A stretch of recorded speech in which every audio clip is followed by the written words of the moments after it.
Hello and welcome. Today I'm going to show you how to make chile colorado flour tortillas. Friends, this is a recipe you don't want to miss, and it's a lot easier than the salsa verde flour tortillas. So if you've made any of our recipes before, this is one that you're going to be able to perfect.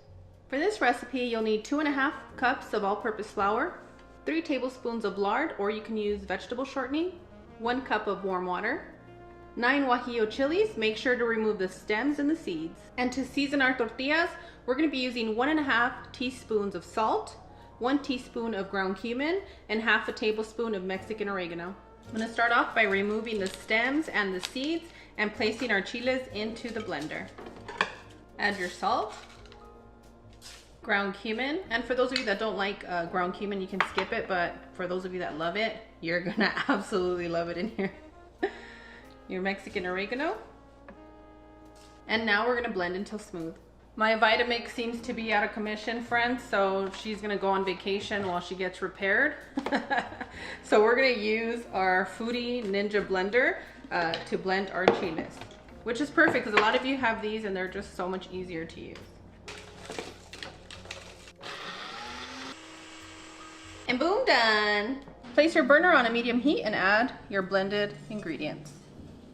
Once you can smell that your chili is roasting, go ahead and turn it off. You do not want to burn this part. After about 25 to 30 seconds, you're going to remove your pan from the heat and we're going to get started on making our tortillas.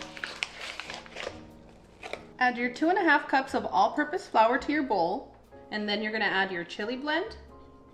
Oh, it smells delightful in here. Absolutely amazing. Once you heat up this pan, you're heating up the oils from your spices and your chile, and it's absolutely aromatic heaven.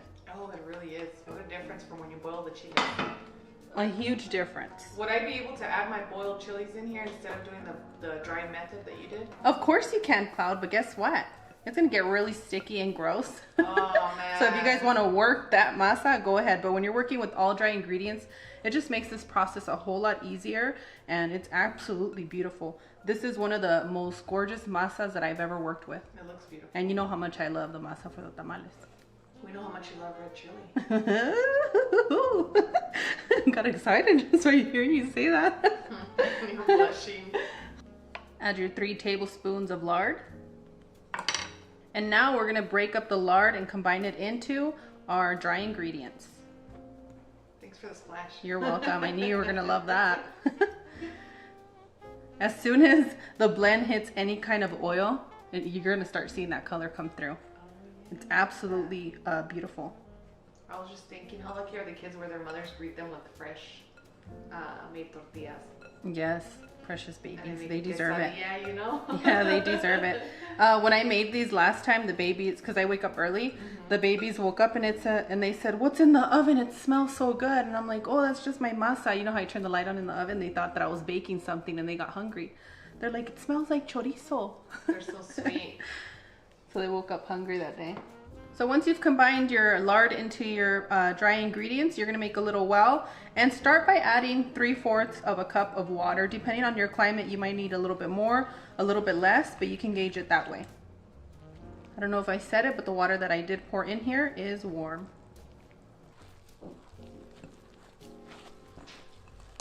Okay, I'm just about done combining our ingredients, and you're gonna notice a lot of you are gonna be like, "Oh, Steph, it's not sticking to my hand." This dough is absolutely amazing. If you want this to be your starter tortilla recipe, I definitely guarantee it.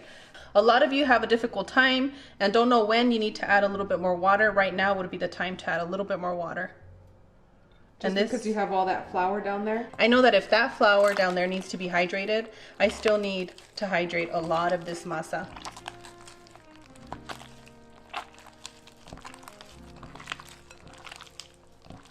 Hydration is key to keep nice soft tortillas so that they don't dry out, along with the cooking process like I mentioned in our last tortilla recipe. And you're going to continue kneading your dough until it's not sticky. If after 4 minutes you're kneading it's still sticky, you can sprinkle a little bit of flour, and by a little bit I mean about half a tablespoon, and start slowly, okay? And don't be scared of your masa. Get in here. Knead it. You're an industrial machine. Woo! Put your knuckles into it, okay? You guys got this. Yep, you got this. The smell alone will motivate you to keep kneading. Yeah. I'm already thinking of cheddar with this tortilla for some reason. Yes. You know, the orange and the red contrast. Carne asada. Carne asada. Ay, qué rico. Qué rico. And after about 6 to 8 minutes with this dough, you're going to get the consistency that you need. It's not too tacky. You see that? Mm-hmm. Just perfect. So go ahead and make it into a ball like this. And if you're not huffing and puffing, then you didn't get in here. You have to be huffing and puffing. And don't worry about the stains in your hands. It's no different than Cheeto stains on your fingers. Yeah. It goes away. Warm up a little bit of lard in your hand and cover your masa with it. You can put a plastic wrap, a kitchen cloth, or you can put a plate. And you're gonna allow your dough to rest for a minimum of 45 minutes in a warm place. I like to place it in the oven with the light on. And the longer you let your dough rest, the better. So if you start this in the morning and then you don't get started on your tortillas till later, even 4, 5, 6 hours later, perfect. I've had this dough resting for 5 hours. Look at how soft that is. It's beautiful.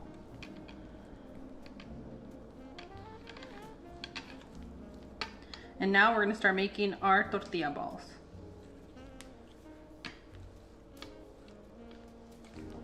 Is that burrito size? These are house burrito size. Don't be thinking it's your taco shop, okay? Don't play. You said calm Don't down. get too excited talking about burritos because we get ourselves in trouble with that. Yeah. I got sent to HR because of a burrito. Yep, Cloud got sent to HR for burritos. In my personal life, you guys. It was innocent, but somebody so took it too far. You know who you are. Yep. We still pray for you. Don't worry. I actually do. I actually do. You can't help who you love, you know? Like, you just, if you love somebody, let them do their thing. Yep. And just pray for them. As they say, if you love someone, let them go. You're all free to go whenever you want. I still love you. I just believe in surrender, not necessarily letting anyone go because they're not like cattle, you know what I mean? It's like... It's an expression, Cloud. Oh, I meant literally, like...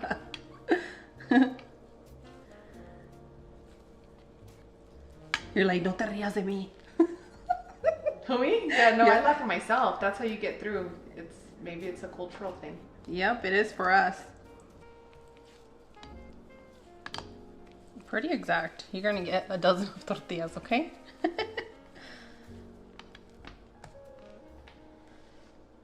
A little bit more lard. Warm it up in your hands. Put it over your tortillas. That way they don't dry out. For this batch, I did use a plastic wrap, so I'm just gonna use the same one and place it over my tortilla balls, and we're gonna get started on stretching our tortillas. Grab one of your masa balls. To some all-purpose flour, you wanna dip your masa ball just like this. And I like to press the edges. The longer you allow your dough to rest, the smoother it's gonna go for you, okay? I don't know, I've been doing that recently and I love it.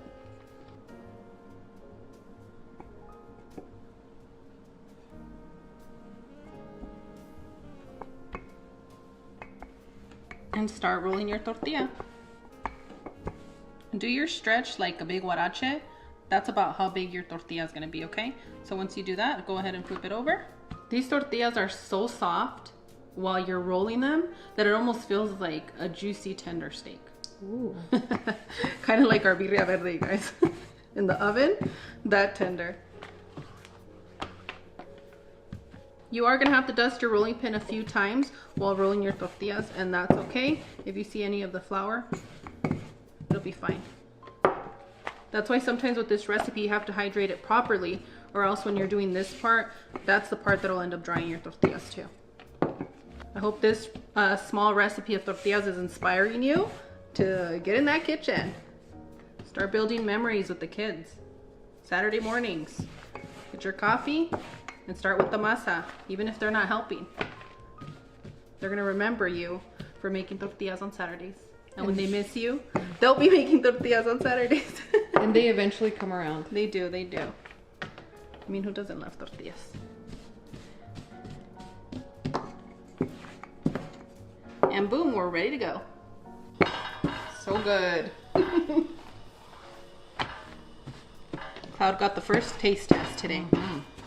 You're gonna notice that with this flour, the dough is so soft that you do get more of the curving. And you can taste the red chili in here. And You the can. spices, so good.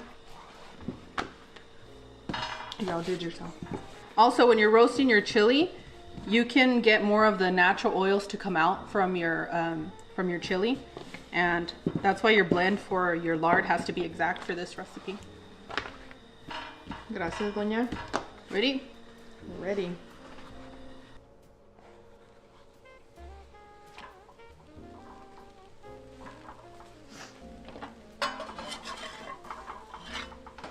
I love seeing the way the color changes. It just goes from a regular orangey red to a burnt red orange. Oh, gorgeous. This burnt color reminds me of the Southwest. Shout out to all our friends in the Southwest. Hello to all our relatives. And boom, done, amigos.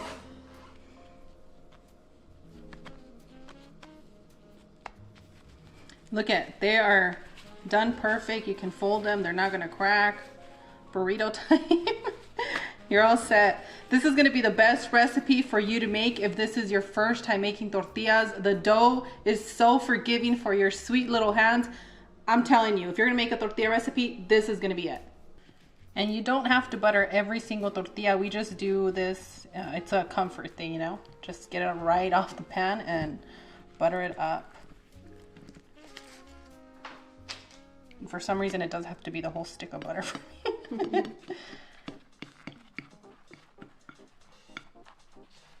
See, nothing cracked. You guys got this. I'm gonna need somebody very special to say Oh, you're celebrating the tortillas. He's just so cuddly. You ready, Bebe? Yeah. Do you want me to feed you? You want to feed yourself? You know I want to feed you. Open up. He said, Open up.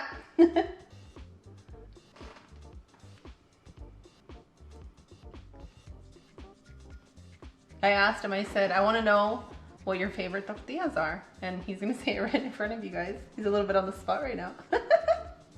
Red. Red? All right, these are a winner.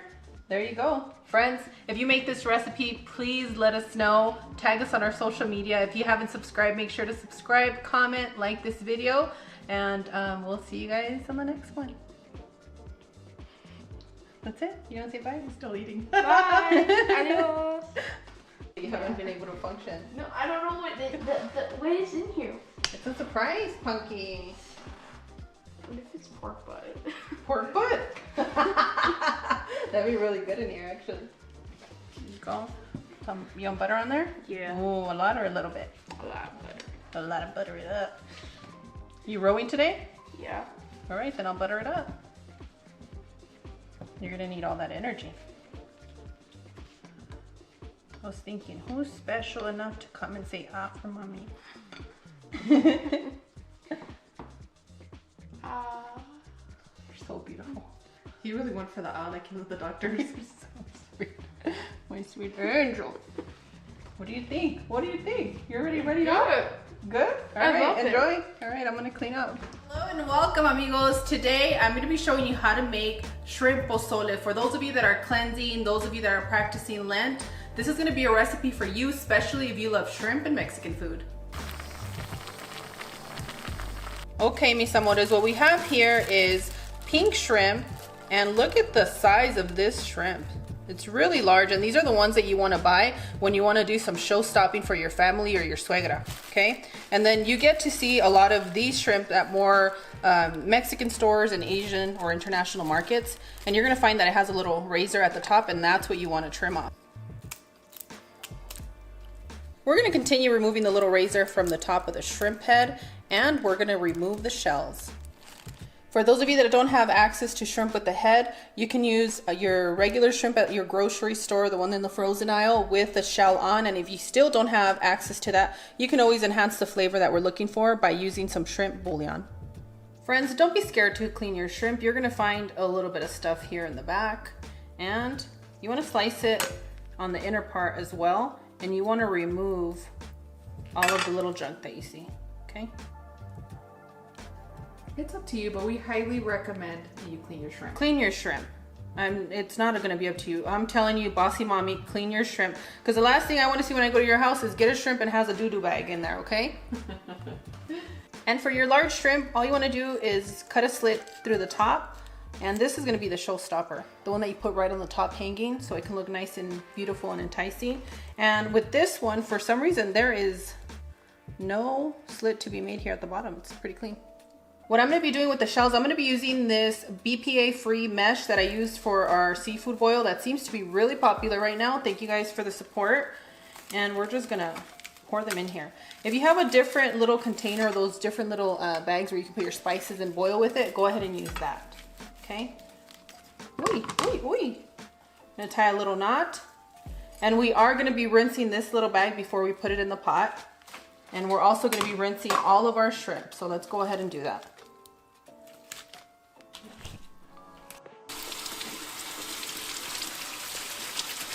So give that a good rinse, just like this. Any excess dirt or little things can get washed out through here. We don't want that in our broth. Want a nice, clean, delicious broth. And we want to do the same thing with our shrimp. Just give that a real quick rinse, be gentle, and make sure that it is cold water that you're rinsing with, okay? And with your fingertips, you kind of want to caress it. Gives it a little exfoliation. We've been asked a lot, do the Mexican clay pots work on an electric stove or a glass top? Let me tell you, we're going to show you exactly what to do, okay? So you're going to use a diffuser, whether you're using an electric or a glass top. The reason we're going to use that is because if you just put this clay pot right on that heat, it's going to get stuck. There's no movement. For example, when you're using gas, there's a lot of movement in there. And with the glass top and the electric stove, you don't get that. So you do need to have a diffuser, which Cloud will link in the description for you. And we're also going to be linking where we purchased this pot, which seems to be that all of you guys sold them out. So I think they're sold out, and something that the diffuser is going to do is going to help distribute the heat evenly. Correct. Thank you, Cloud, for your help. So what we're going to do is we're going to place our clay pot and we're going to bring our water to a boil. The other thing you want to be careful if you're using a glass top is that the clay pots are heavy. So you run a risk of cracking your glass top, and that's a risk that I'm willing to take for you guys. I hope you love me for it. Well, you're also being very gentle. Yeah, be very, very gentle. And this won't be cooking for such a long time, so it's not like you're cooking a whole pozole in here with the pork or anything like that. This will be a quick soup for you guys that's going to keep you nice and happy. And honestly, if you're cooking in a clay pot, it just tastes better. I agree. To your pot, you want to start off with 60 cups of warm water. You can bring it up to a boil. It's going to take longer, but I like using the kettle. It just gets things done a lot faster. Add your shrimp shells, add 2 garlic bulbs, 1 large onion, and if you have medium onions, go ahead and use 2. Add 1 tablespoon of salt. You're gonna add 15 bay leaves, and I have 15 here. Some of them are broken, some of them are full, so anywhere from 10 to 15 bay leaves is what you'll need for this recipe. So while this comes to a complete boil, we're gonna blend our chiles. To your blender, you want to add your chilies with about 1 cup or 2 of water, just enough to get a good smooth blend. And are those chilies de-seeded? Yes, I removed the seeds and the stems. Since I'm using a high power blender, I'm going to be careful when I blend. So what you want to do is you want to start slow and then pick up the speed, because I have broken an engine for a Vitamix before by just putting it on blast. So you guys paid a lot for this product. Take care of it. Lessons learned. Yeah, I mean, it was one of the old school ones. I loved it, and I didn't buy another one for a long time, but then I figured out that I was blasting it right from the start. And take it easy. Warm up the engine. And boom, done. I heard you guys were talking about me with your tias and your moms behind my back, amigas. Oh, please, you've never hit anyone with a spoon or a chancla. Calm down. No, but my Filipino friends have. Oh my gosh. Chicken moms and, you know. Pour your blended sauce. If you're using a low-powered blender, go ahead and strain it right into the broth. I used a large can of hominy, and that's what we're gonna pour right on in. Sorry, friends, I don't have time to do the nixtamalization. If you are seafood lovers and you love that shrimp flavor, go ahead and use the shrimp bouillon. But if you have picky eaters at home and you still want to enjoy your seafood and you don't want anybody complaining, use chicken bouillon for the broth. And that's what I'm going to do today. My kids are like, we don't want the shrimp broth today. So that's exactly what they sound like. I don't want it. And you're gonna need to use about 5 to 6 tablespoons of your bouillon, whatever you chose to go with. And after about 10 to 15 minutes, you wanna come and taste the broth. If you need to adjust with a little bit more flavoring, go ahead and do that. I know that we've all been through a lot and our taste buds have changed, so go ahead and adjust to taste. Continue to cook your pozole for about 20 to 25 minutes or until your hominy is nice and soft. So once your hominy is nice and soft, you want to get about 2 tablespoons of Mexican oregano. If you're not too fond of it, you can use a little bit less, but definitely add a sprinkle. It adds really good flavor. Add that in. Okay, what do you do with that? We're going to remove our shrimp baggie and give that a good, gentle mix in a circular motion. And now it's time to add all of our shrimp. I have my burner on a high heat. I want this to boil when I add the shrimp so it can get them nice and cooked, soft, gentle, just like Cloud likes them. Place the lid over your pot and continue to cook for another 5 to 8 minutes. And boom, done, amigos. We are ready to serve. This looks so good. I'm so excited to eat this. What I love is that you get a very clean broth. Look at that.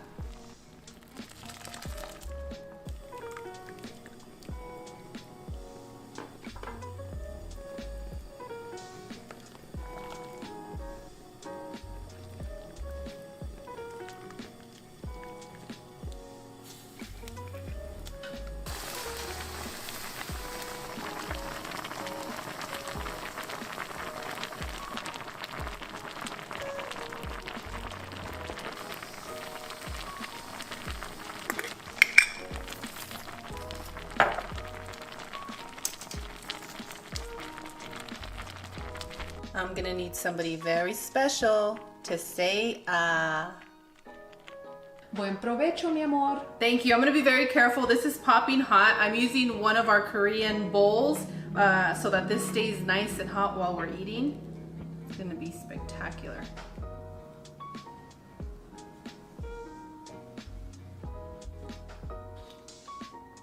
Ooh. Mmm. Oh, that is so good. The shrimp flavor that pulls through is absolutely amazing. And we cook these shrimp to perfection. I love that you sprinkled some lime in the caldito and a chiltepín. Mm-hmm. Ooh. So good. That's the best part. So good. You can have this with some saltine crackers or some tostadas, but the soup is so good and that's what I'm focused on right now.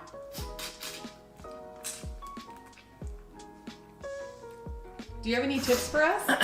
Yes, this is very hot and steamy. Just like I you. do. Oh, okay, thank you. I do have a few tips for you. If you end up using bay leaves that are really strong, you have the possibility of making your soup bitter. So go with 10 if you can smell it when you open your package. And if it's lacking a little bit of that bay leaf scent, go ahead and toast them for a few minutes, maybe about 30 seconds, not minutes, and use 15 of them. That's gonna help you guys out. Other than that, you guys are good to go. Just make sure to cook your hominy to a soft consistency and boom, done. Now, you all need to look away because this is gonna get dangerous for you. It's Sister Shrimp Pozole time. It really is. When we eat seafood, we chat, we have a really good time, and we hope you guys enjoy the time spent with us today. We love Yeah, y'all. I'm getting romantic. It's seafood. Ah! Hello and welcome Welcome amigos. Today I'm going to show you how to make a fruit salad cake. For this recipe you'll need 2.5 cups of all-purpose flour, 1 tablespoon of baking powder, 1 cup of sugar, 3 large eggs, half a cup of milk, half a cup of oil, half a cup of condensed milk, 1.5 tablespoons of Mexican vanilla blend, half a teaspoon of salt, 2 cups of heavy whipping cream, and half a cup of sugar. And if you don't have these 2 items, not to worry, guess what? I'm gonna make it easy for you today. You can use some Cool Whip.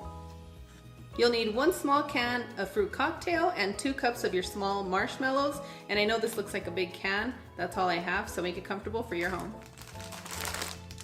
4 tablespoons of butter, and about 10 to 12 strawberries to decorate our cake. Optional but not necessary, and I highly recommend it. We're going to use 1 tablespoon of butter extract. We're going to start by sifting 2.5 cups of all-purpose flour. Add 1 tablespoon of baking powder and start sifting. Add your salt, and let's go ahead and set this to the side. To your bowl you want to add your eggs. What kind of sugar are you using? I am using Sulca cane sugar. You can find it in a big pack at your Mexican markets, your local grocery stores, and I absolutely love it. Go ahead and add your 1 cup of sugar to your eggs. I'm going to be using a handheld mixer, and I'm going to be using our beater attachment. So if you guys are using this on your stand mixer, go ahead and use your paddle, and that should take you about a minute. If you're doing this by hand, you can be there anywhere from 4 to 6 minutes.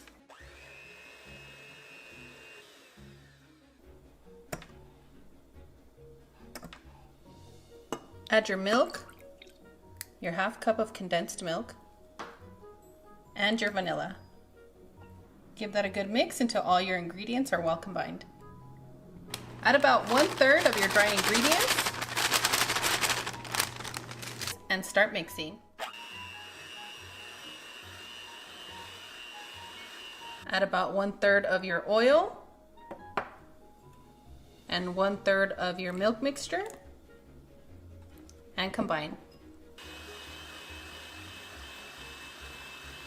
And we're going to repeat the same steps 2 more times.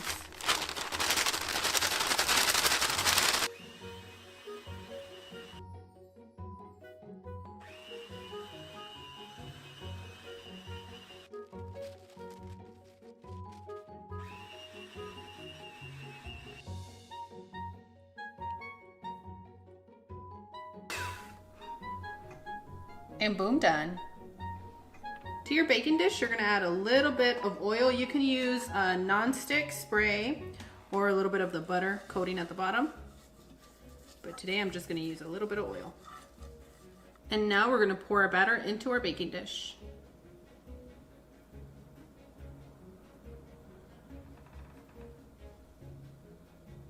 I love that ribbon effect. Makes me so happy.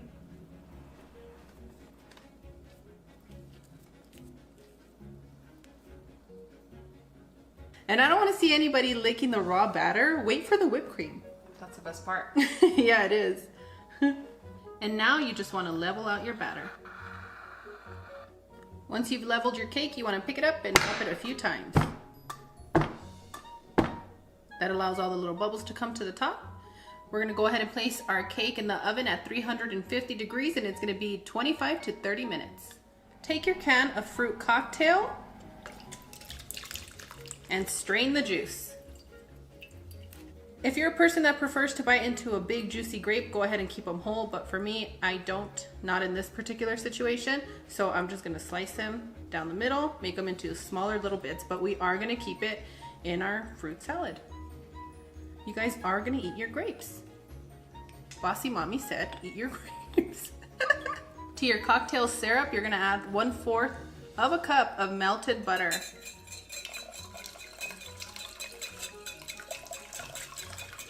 And whisk, whisk, whisk your day away, amigos. Whisk it up and shake it. I'm in heaven right now. It smells so good. I'm trying to impress Cloud and my baby, so We're always impressed. I'm a Views Club. You guys have been asking me for sweets, and here I am being super sweet. Oh yeah. There was only one time I wasn't impressed with your cooking, and that's when... That's a long time ago. It was a worst Alfredo sauce, okay? Stop. The OGs that have been here know. They know about the Alfredo sauce. Ignore cloud and go ahead and add, before I forget it, your butter extract. And as I mentioned, it's not necessary, but it feels so good. It makes a difference. It does make a difference. Add 2 cups of heavy whipping cream and half a cup of sugar. No se piquen. Do you guys know what that means? No se pique? Mm-hmm. Yeah, I do, unfortunately. Okay, tell our friends what no se piquen means.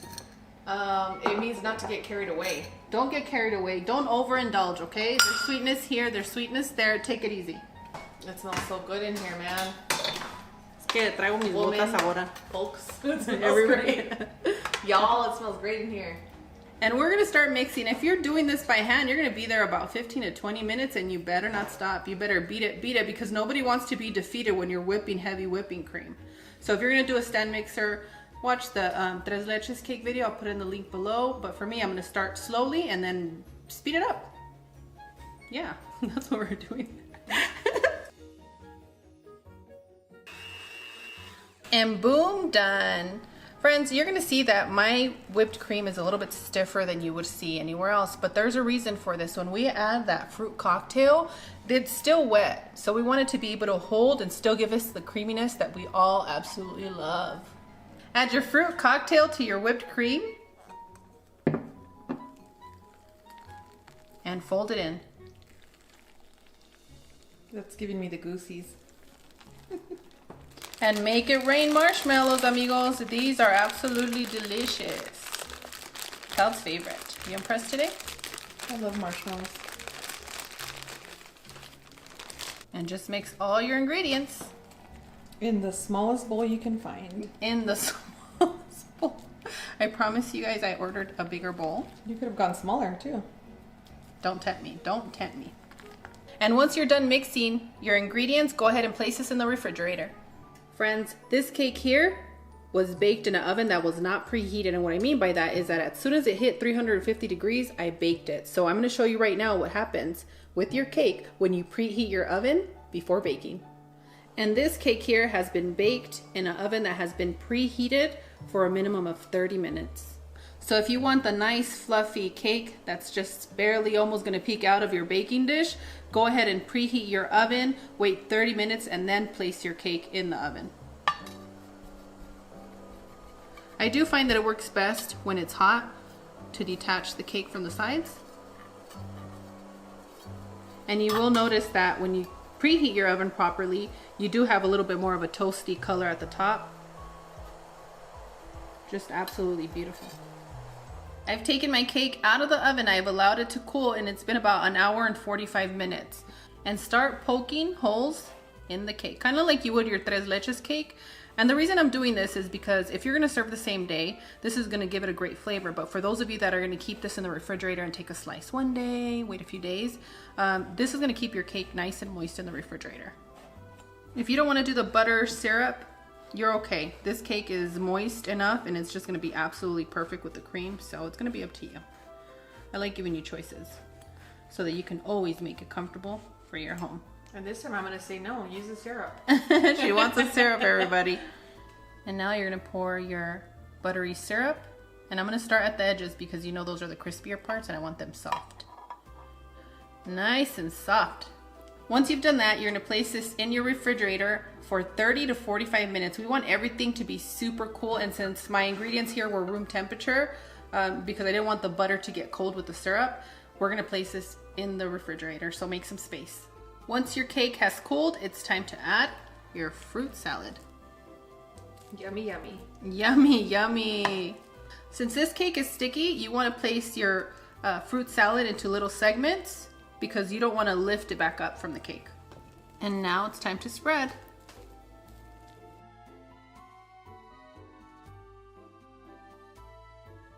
Once you spread your fruit salad over your cake, you can start decorating it with some strawberries or your favorite fruit. And if you don't have fruit, you can use a little bit of sprinkles, which I will be doing that for my son because he loves the Mexican sprinkles. So we have those there.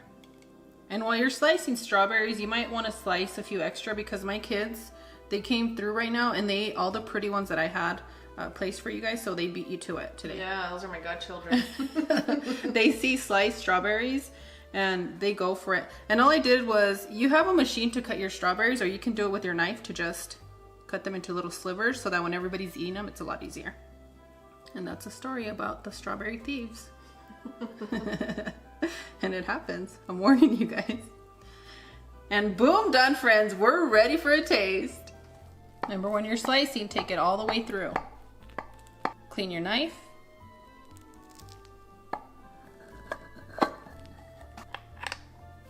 And boom, done. Who's ready for a bite?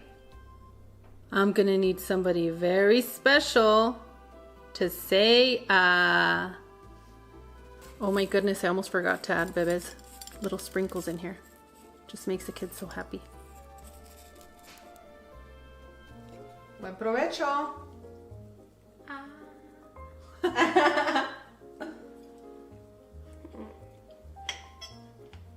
No, okay, here you go. Let me get you a napkin, babe.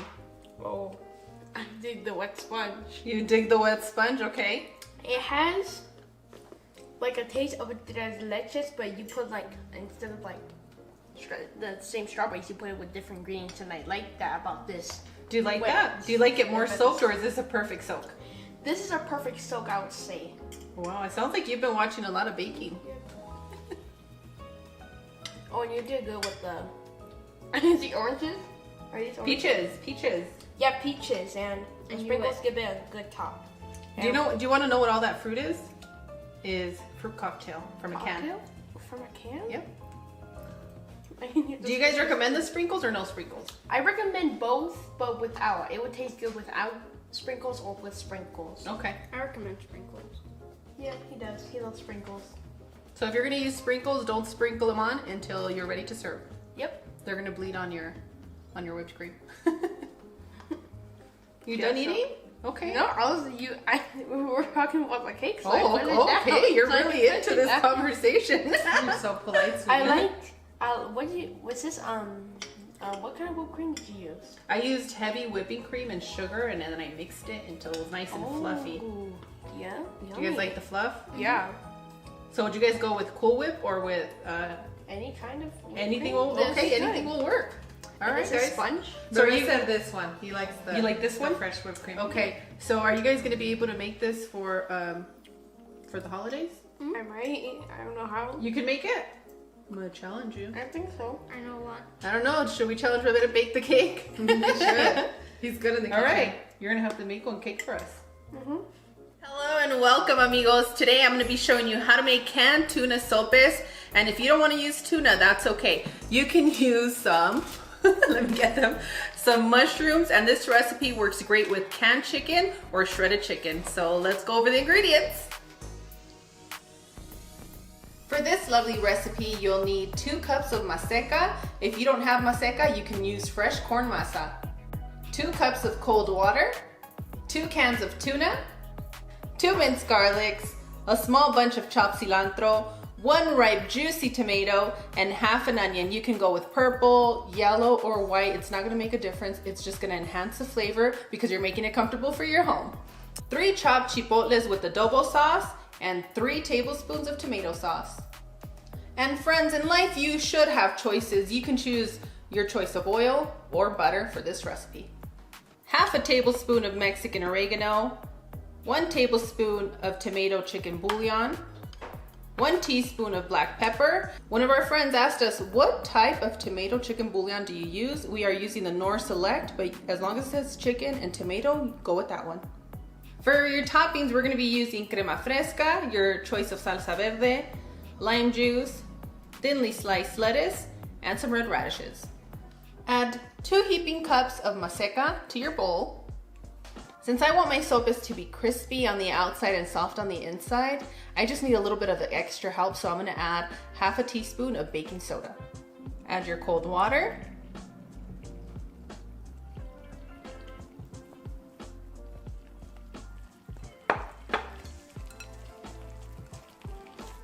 And if you see, I only add a little bit of water at a time. We just wanna hydrate our masa. We don't wanna soak it. We don't want it to be over moisturized, if you know what I mean. Unfortunately, I do. So if you live in a humid climate, take it easy. Now, for those of you that are in the arid zone, you know, you might need a little bit more water. I used 1.5 cups of the cold water in here, and that's all I needed to hydrate it to the consistency that I need, okay? I know the package says 2 cups of maseca to 2 cups of water. Just take it easy. And now it's time to start making our sopes. Grab some masa, and sometimes you never know how much to grab. So you want to make sure that the amount of masa you're grabbing fits in the palm of your hands when you cup it, just like this. Roll it up. And remember, when you're rolling your masa in your palm like this, it's because you want to smooth out any of the edges or little crevices that you have in there. So if you see any kind of little crack like that, when you press your tortilla, you're gonna see the crack. So at this point, if you see too many of those cracks, you can put a little bit of water on your hands, just dip it into a cup and then smooth it out that way too. So once you have a smooth ball, go ahead and place it in the center of your tortilla press. And if you don't have a tortilla press, that's okay. You can use your cutting board so long as you're using a plastic. And you want to give this a gentle press. It's not going to be as hard as you would for a tortilla because we need these to be a little bit thicker.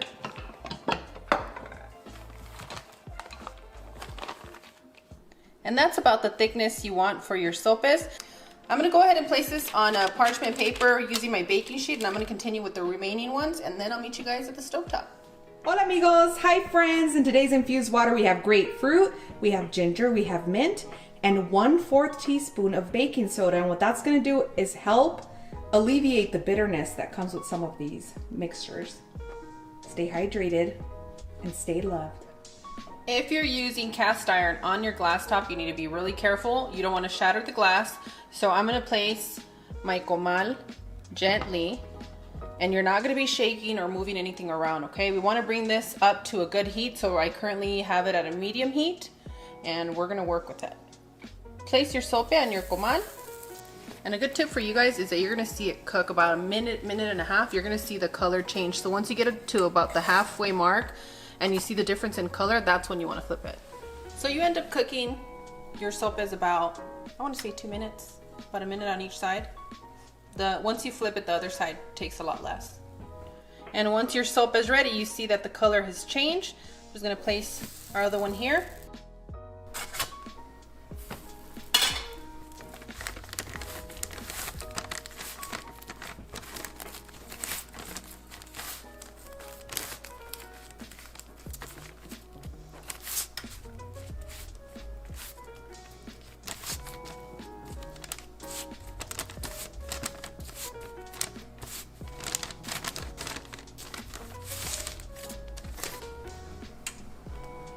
With the wooden chopstick, a wooden spoon, anything wood that's not coated, you're gonna dip it into your oil.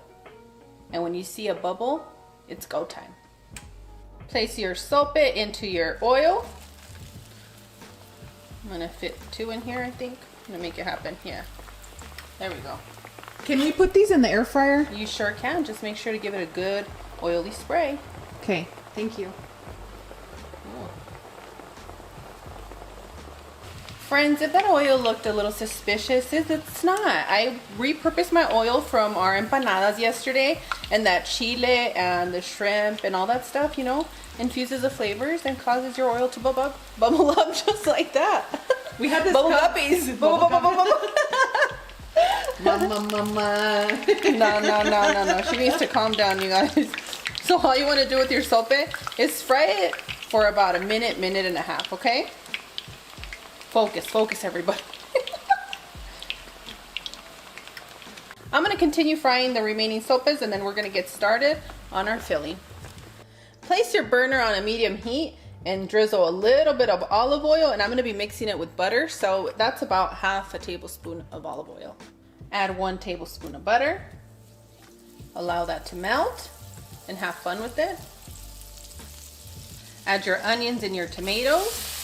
And we want to cook them till they're soft, and that'll be about 6 to 8 minutes.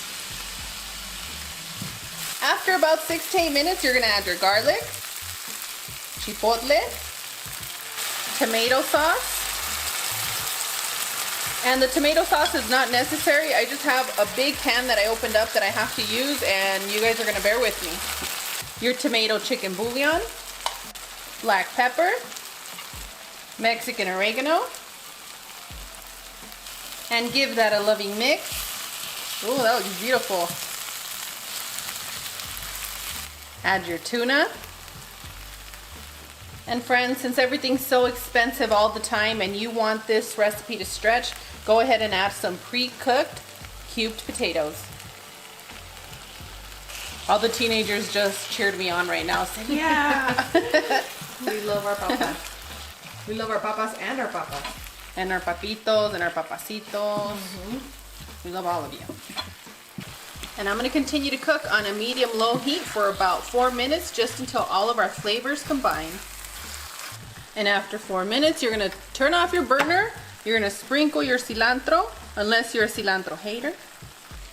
Give that a loving mix. And we are ready to serve.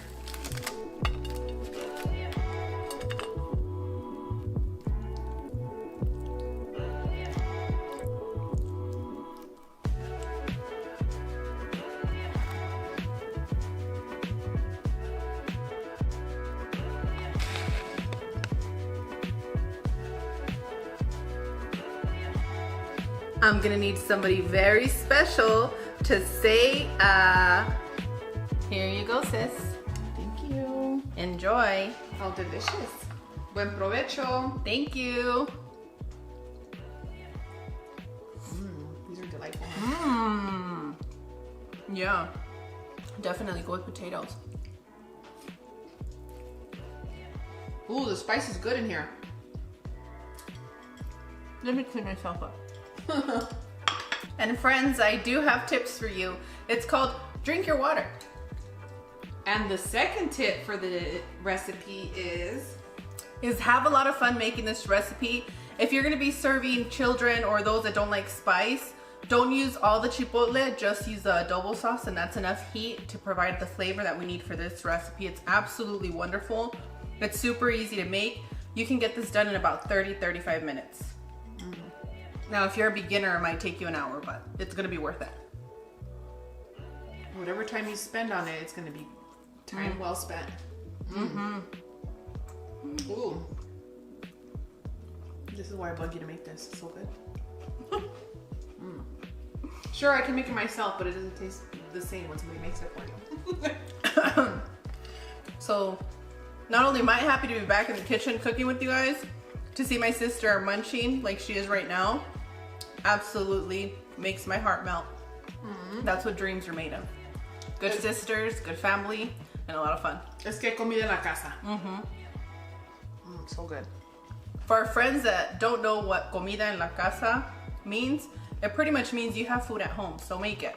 I hope Claude and I are inspiring you guys to cook at home and balance out eating out and cooking at home.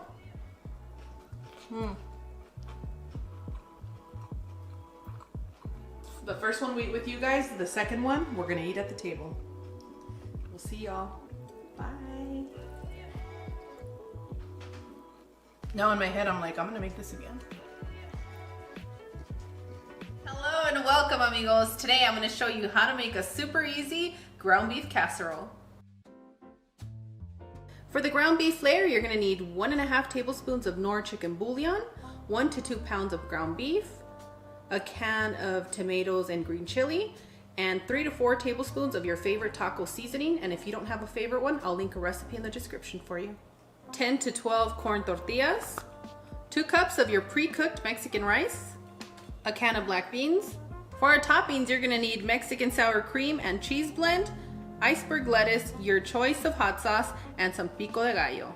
Yummy, yummy, let's get started. Place your burner on a medium heat and drizzle enough oil to fry our tortillas. Place your corn tortilla in the hot oil and fry on each side for about 5 seconds. And continue doing that to the remaining tortillas. In the same pan that we used to warm up our tortillas, you're gonna add your ground beef.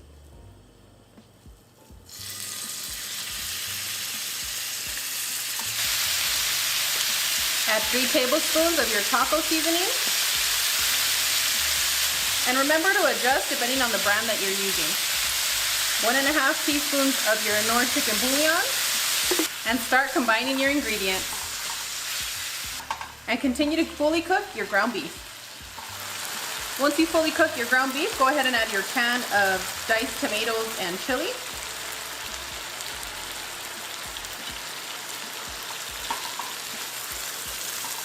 And continue to cook for about 4 minutes just so that our flavors are well combined when we add it to our casserole.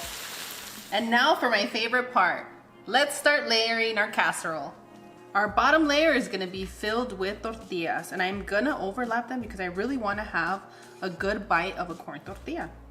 Yummy, yummy. Our next layer is gonna be our Mexican rice. If you ever have leftover rice, this is gonna be a perfect recipe for you. Save your rice. Save a little bit of rice. And if you have beautiful teenagers that are always hungry, don't be shy with that rice. Fill them up. Our next layer is gonna be our ground beef mixture. And pour the remaining juices all over. You wanna keep them. They're so delicious. And you worked hard for it. Next, you're gonna sprinkle your beans. Next, you wanna add a little bit of cheese. I personally like the cheesy pool and I like the fresh cheese with my lettuce. So it's gonna be up to you if you wanna add this layer of cheese. I highly recommend it. And next you wanna layer your corn tortillas. And now you're gonna place this in the oven at 400 degrees for about 10 to 15 minutes.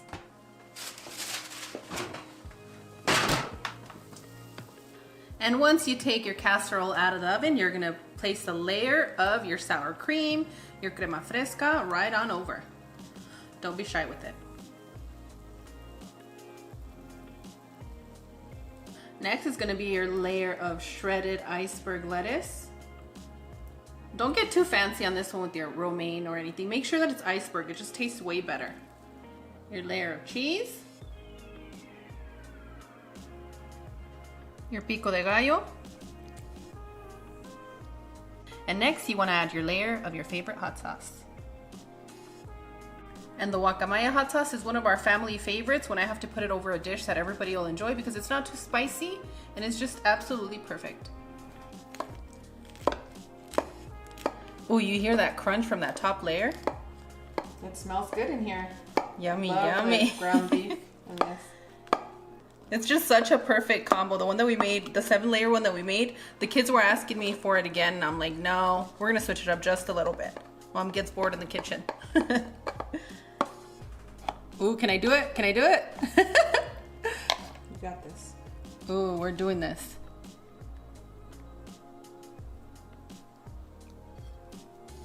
Ta-da! Who's ready for a bite?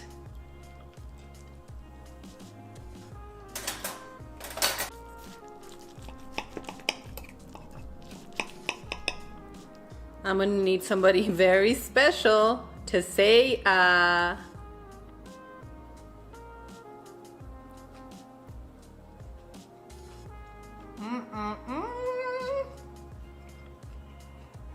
That is so good. And friends, my tip to you is have a lot of fun when you're making this recipe, and that's pretty much all you need because it's that easy to make. So good.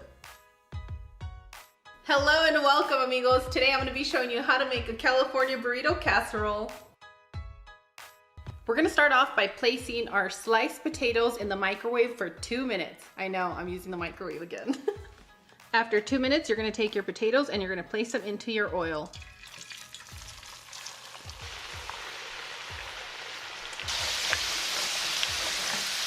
And give or take about 6 minutes, our potatoes are ready.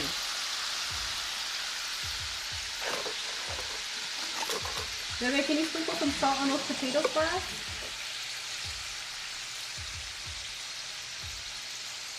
Wonderful. Thank you.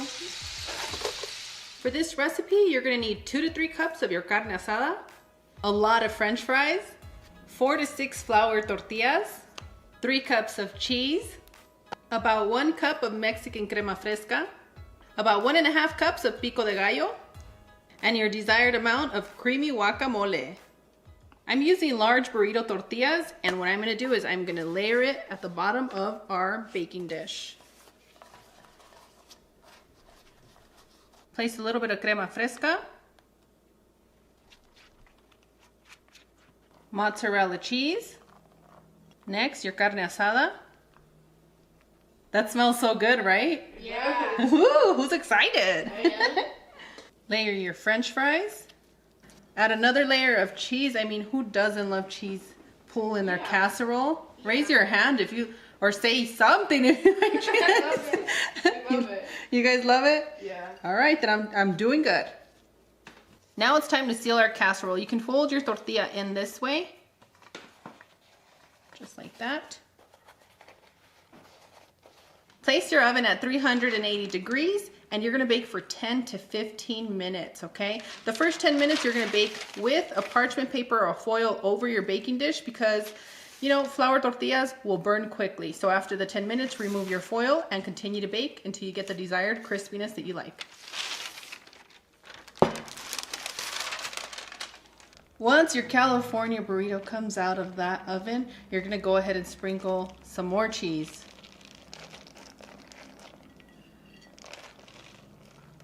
Your crema fresca, if you don't have crema fresca, that's okay. You can use some sour cream. And what I like to do sometimes is use half Mexican crema fresca and half sour cream and mix it up. Gives a really good flavor. Your pico de gallo. And your guacamole. Go ahead and add your favorite hot sauce. And right now we're still loving the guacamaya. And that's how you make a California burrito casserole, amigos. Who's ready for a bite? You guys are? Okay, let's do this.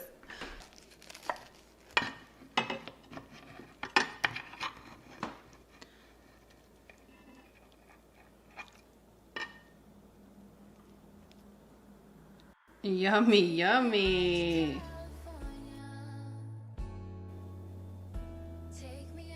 I'm gonna need somebody very special to say Seems like dying and go back into heaven. So that's a yes?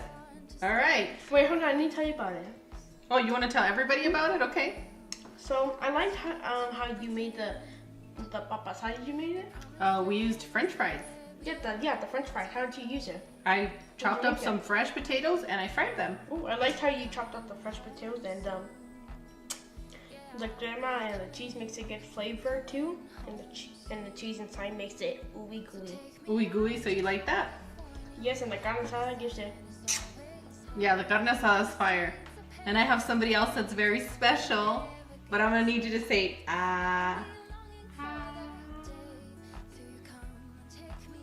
That look. Are you okay? Oh. So good. I know you're picky with beef, so do you like it in this style? Okay, as long as it's carne asada. All right, and welcome, amigos. I hope you're having a lovely St. Patrick's Day. Today, we're gonna be making smothered wet burritos in enchilada suiza sauce. And if you love enchilada suizas, you're gonna absolutely love these burritos. For this recipe, you're gonna need 3 to 4 chicken breasts. If you're gonna be using a rotisserie chicken, it's gonna work great for this recipe. All I did was put my chicken breast into an Instant Pot, and I'll leave those directions in the description area for you. So just make sure to shred your chicken. And this is not my favorite thing to do, so I'm gonna hand this over to Cloud so that she can finish shredding her chicken for us. You'll need 2 to 3 cups of chicken broth, burrito size tortilla from your local market. If you want to make these at home, I'll link a recipe in the description area for you. For your sauce, you're going to need 10 to 12 tomatillos, half a bunch of cilantro, half a medium onion, 2 garlic cloves, and it's going to be up to you to drop the spice where you need. Today I'm going to be using 2 jalapenos and half of a serrano that I had left from our previous recipe. And to season our sauce, we're going to use 1.5 tablespoons of chicken bouillon. We're going to use 3 tablespoons of sesame seeds, and optional, a little sprinkle of nutmeg, which will end up being about 1/4 of a teaspoon, but it's going to be up to you if you want to use your sesame seeds and your nutmeg. For the sauce, you're also going to need 2 tablespoons of butter and 2 to 2.5 cups of heavy whipping cream. If you don't have heavy whipping cream, you can use crema fresca or half and half. Last but not least, we're going to need about 3 to 4 cups of melted cheese. To your pot of boiling water, you're going to add your tomatillos, your onion, garlic, serrano, and your jalapeno. Continue to boil until they're nice and soft. That should be about 10 to 12 minutes. Next, you're gonna add your soft ingredients into your blender. Add your chicken bouillon, and if you don't want chicken bouillon, you can use a little bit of salt to taste. Your sesame seeds, your nutmeg, and I personally love it, so I definitely suggest it. Cilantro, chicken broth, and since I want you to be in and out of the kitchen, what you're gonna do is you're gonna add your heavy whipping cream into your blender. And if that heavy whipping cream looked chunky, don't worry about it. It's heavy whipping cream with a little bit of crema. So if you guys see this at the store, you're gonna need about 4 of these if this is all you're using, but this one just adds a little bit of a different flavor. And those are the benefits of not skipping these videos, okay? Now we're gonna blend until smooth. And boom, done. Friends, I totally forgot, but I don't want you to forget. You're gonna add your butter into the blender and blend it all together when the ingredients are nice and warm, okay? That's gonna cut a step for us, so don't forget to blend your butter inside the blender. I'm such a bad girl today. We're just getting chatty. Cloud is giving me some TikTok gossip, you guys. Now I'm gonna blend until smooth again. Take your sauce and place it at the bottom of your baking dish. Make sure that you warm up your tortillas, and now you're just gonna add your desired amount of chicken. Make sure to load it up. It's a burrito. Drizzle a little bit of sauce. You can also add more cheese in here, and for those of you that have super hungry kids to feed, you can even mix your chicken with potato and it'll taste just as good.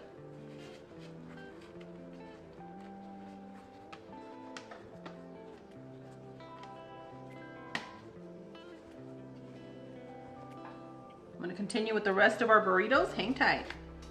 Go ahead and add your sauce, and this recipe is good for about a dozen to about 15 burritos. It's gonna depend on how you fold them and how much you fill them up. I'm getting these super wet. Yummy, yummy. Usually we thicken the sauce by cooking it before we add it to our baking dish, but this is gonna thicken up in the oven, and it cuts time for you guys that are super busy and still wanna eat super delicious. Next, add your cheese.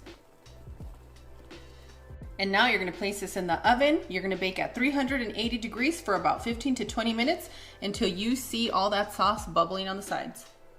For those of you that need to stretch the recipe, all I have here is about 1 chicken breast, 1 potato, half of a poblano pepper, 1 tomato, and onions. And you can fill your wet burrito with this combination, and boom, done.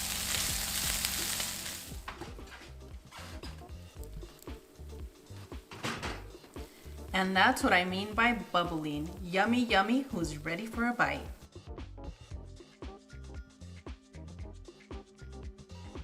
With the remaining sauce, you can continue to cook it down, and then you can place it in your freezer once it cools for a recipe that's gonna be super easy for you later on in the week. Or you can do what I'm gonna do today. I cooked it down, I'm gonna put it at the bottom of the plate, and then I'm gonna serve our wet smothered burritos on top.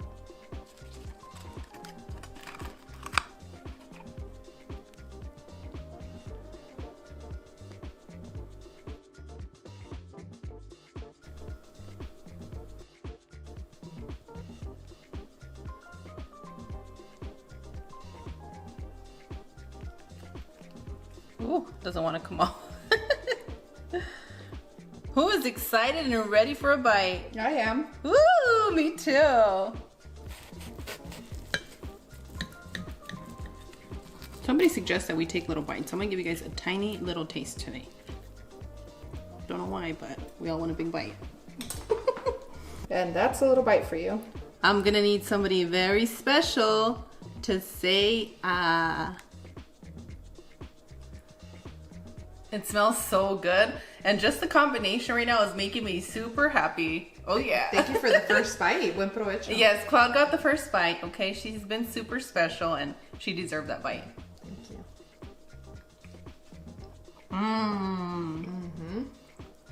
And friends, I do have a tip for you if you guys didn't see it. By me wanting to make a faster recipe so that you guys can eat good at home, I realized that Our smothered burritos taste a lot better if you don't pre-cook your sauce before you add it into your baking dish like we have in the previous smothered burrito recipes. Definitely don't do that anymore, even if you see those recipes. This sauce is absolutely amazing, and I'm gonna dare to say it. This is my favorite and the best smothered wet burritos that I have made.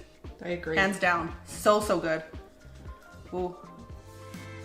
Hello and welcome, amigos. Today I'm gonna be showing you how to make tacos al vapor, casserole style. For this recipe, you'll need refried beans, your choice of corn tortillas, your choice of cheese. Today we are using finely shredded cheddar cheese. Your choice of hot sauce, it can be boiled or fresh or even canned salsa. Just make sure that you blend it till smooth. Thinly sliced onion, shredded lettuce, a can of pickled jalapenos. And the reason for that is not only for the jalapenos that we want to bite when we're eating our taco, but we also need the juice that's in there. But if you don't want to use that, that's okay. You'll need 1 cup of water. To your hot oil, you want to add your corn tortilla, and you're going to cook it on each side for about 5 seconds, okay?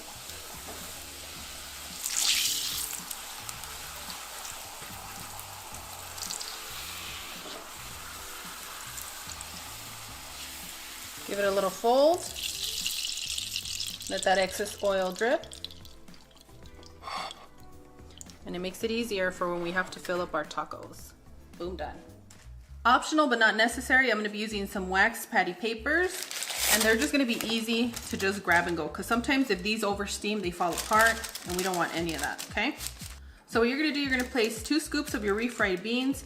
For those of you that need a little bit of an extra bite from your beans, you can make this with frijoles puercos, which I showed you how to do in the 7-layer dip casserole, and I'll link that in the description area. So once you add your beans, you can go ahead and add your cheese of choice. And I don't know, here in the States, you have cheddar and beans, and it just melts your heart. Give that a little squeeze. Grab your salsa, one side.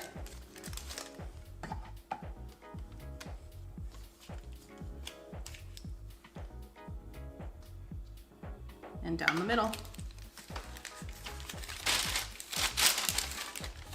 Oh, I hope I get this one. You pick up scoops just like your mother. You guys are so generous. You guys have big hands. Mm-hmm. Oh, whoa, that's gonna be a good one. Oh, nice. You can help yourself. Oh, let me help It's you. okay, Ready? babe. Look at. You can even do it this way, and you're set. See? There you go. Nice. I'm all in your way here. We're doing some dancing, but just let me move out of your way. You put salsita in there? Yeah.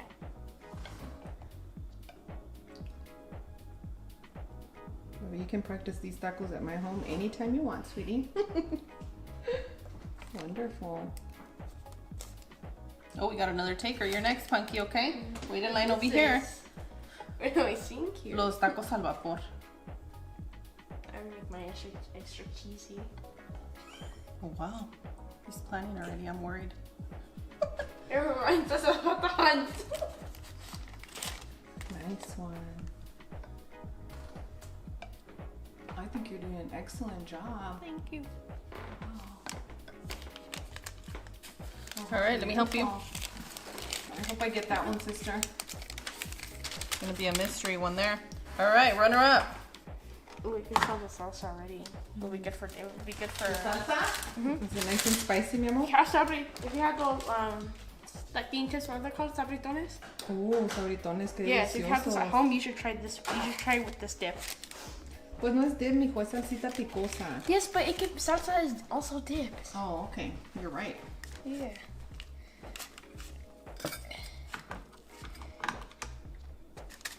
You can use your thumb to Yeah. scoop it in to help yourself. There you go. See? Good job. Who knew we'd be doing home economics with these children? Wonderful. I can't even get it. Oh, you did it. That's perfect. Now you can add your cheese. You wanted to make it. It's just That a one's little for you. like it's like a little You said you wanted it sausage. cheesy. I need a little bit more beans. Okay. Now I'm saying I hope I don't get this one.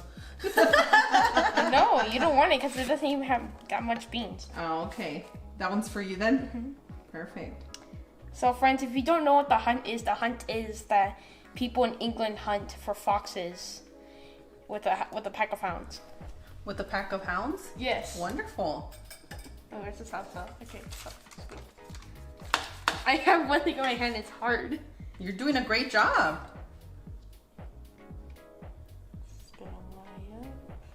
Oh no, it's on the beans. Well, they're gonna get mixed up anyways, you're okay. And alright, making my first There you taco. go, beautiful. Wow, sweetie. Oh, Right, and now I do this, right? I didn't think that I'd ever record someone that moves faster than your mother. Well, you won. Right here. thank you, babe. All Okay, right, sweetie. yeah. Okay. We have to finish them up, so hold on just a second. Take your can of jalapeno peppers and get some of that juice.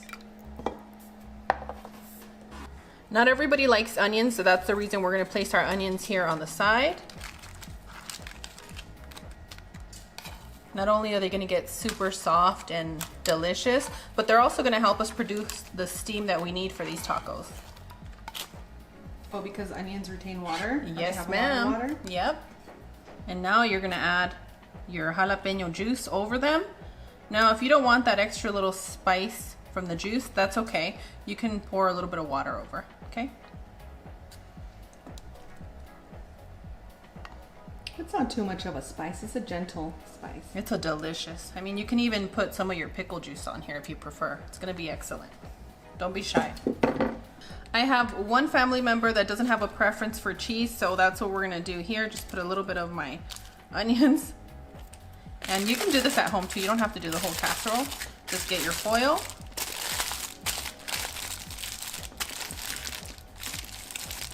And it's going to go in with the rest. For this recipe, you are required to have a foil over your baking dish because we need to produce a good amount of steam. Let me try and make this as nice and tight as we can. To another baking dish, you want to add 2 cups of water and you want to place this at the bottom of your rack. Preheat your oven at 380 degrees and continue to bake for 25 to 30 minutes.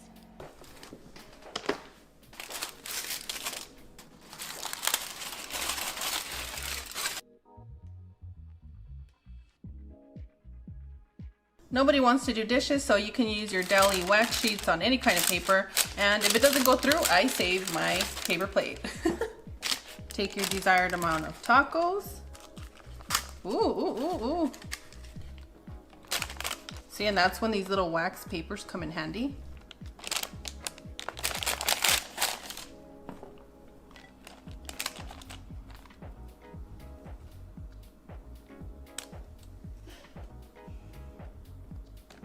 And boom, done, amigos. Who's ready for a bite?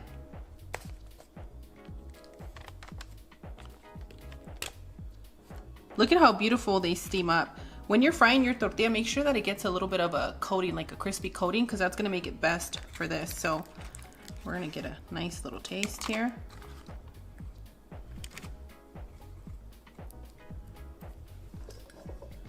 And you can never have enough salsa.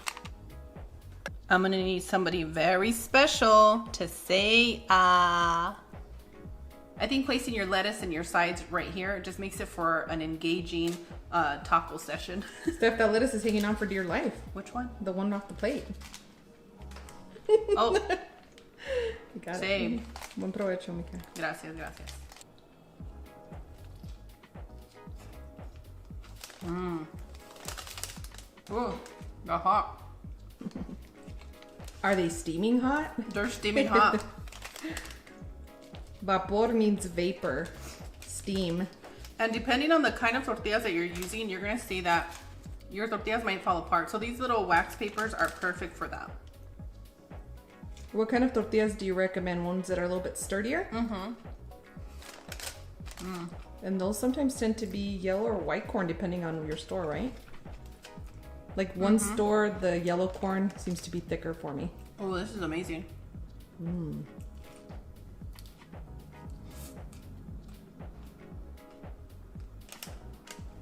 That's so good. The house smells good. No dishes to clean. Well, just the casserole dish. That's okay. That's about it. We're loving that. This is perfect game day food. You can not only impress your gamers, but it's gonna be a super easy recipe. So you didn't mean game day like football? You meant like for gamers? Yeah, for gamers. We got some gamers in our family. Yeah, we do. Some of us are included in that mix. It's time for you guys to look away. It's gonna get Hello and welcome, amigos. Today I'm gonna show you how to make salsa verde flour tortillas. And friends, let me tell you, don't skip because there's a few tips that I'm gonna be sharing with you that are gonna make a huge difference when you're making these tortillas. Ooh, you put your hair up. I did. Our elder suggests that I keep my hair up when making tortillas, and I wanna make all of you happy, so put your hair up. Start by adding 2.5 cups of warm water to your blender. Some of you might say, how warm, Steph? If you've ever made a bottle for a baby and you put a little bit of the water on your wrist, that's when it's warm. If it's too hot for your wrist, it's too hot to go in here. I've roasted our poblano pepper, and as you can see, I removed the skins, the stem, and the seeds. So just tear it. Ooh, splashing everywhere, but tear it and throw it in the blender. You're gonna add 4 tomatillos, and I'm just slicing them down the middle, just easier to blend. Not that this blender needs any help, but you guys know, it's a habit. And next, you wanna take a big bunch of cilantro. This will enhance the flavor of your tortillas and also give it that beautiful green color that we're looking for. And now you wanna blend until smooth. And boom, done, friends. Add your 7 cups of all-purpose flour and set 1 cup of all-purpose flour to the side. Add 1 tablespoon of salt. Give that a good mix. And next you want to add 2/3 of a cup of lard. Start combining your lard into your flour. I like to grab the flour and the lard and just give it a good squeeze. This usually helps me too. Once you see the crumble just like this, that means that we're ready to add our blended ingredients. So go ahead and make a little well. Add your blended ingredients.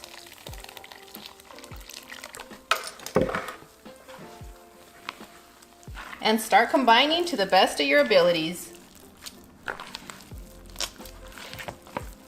When you're hydrating your masa, you want to make sure that you mix it for 4 minutes while you're hydrating to get it nice and gooey, just like oatmeal, okay? So once you've done that, you're gonna sprinkle in half of that cup of flour we set to the side, and you're gonna start with that. It's gonna depend on your climate, if you're gonna need more flour, if you're gonna need less.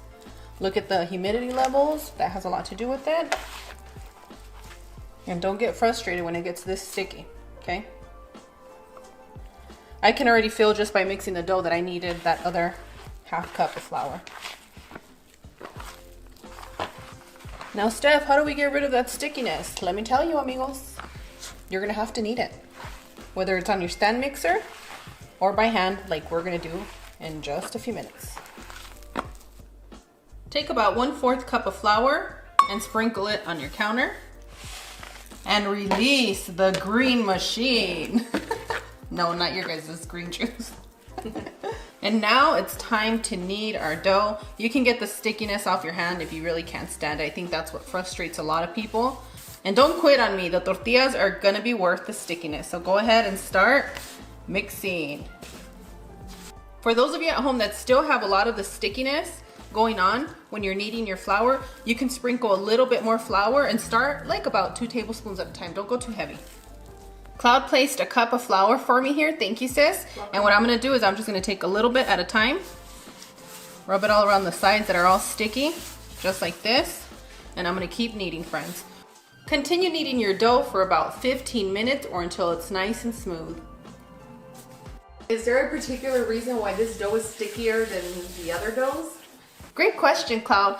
The reason this dough is a bit stickier than the other ones, it's because of the tomatillo. I see. And friends, once your dough gets nice and soft, like this, you can squeeze your hands in it. It's gonna be slightly sticky still, but that's okay. Go ahead and make it into a big ball, just like this. Take everything in. Take some lard. Warm it up Mr. Miyagi style in your hands. And if you guys haven't seen the Karate Kid, I don't know where you've been.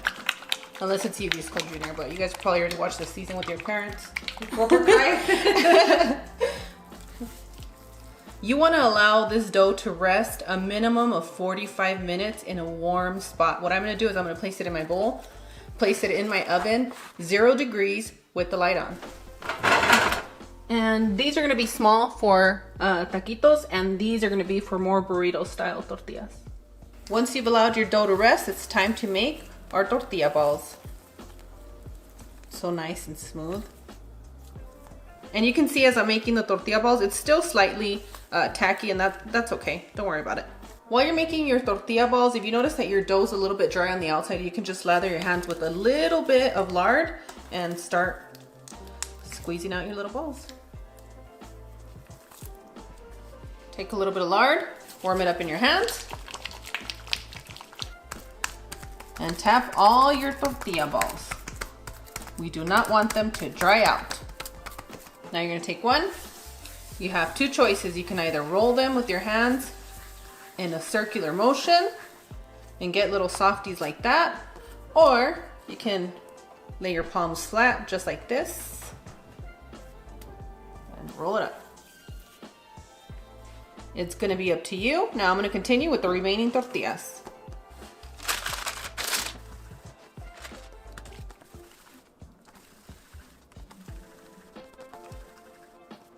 We have roughly 4.5 dozen tortillas. They don't all fit, but we're gonna get started with rolling them. So at home, you might end up between 4 and 5, and it's okay. Take your tortilla ball and give it a gentle roll. Press the outer parts just like this.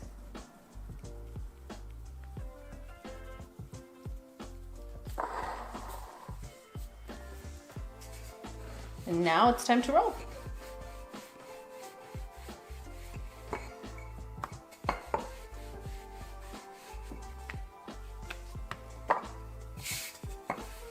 Vroom, vroom, vroom, vroom, vroom. I know some of you like to make square tortillas, and guess what? That's not a problem here in this house. All you want to do is stretch them just like this until you achieve your desired circle. And now we're ready to cook our tortillitas. Make sure your burner is hot.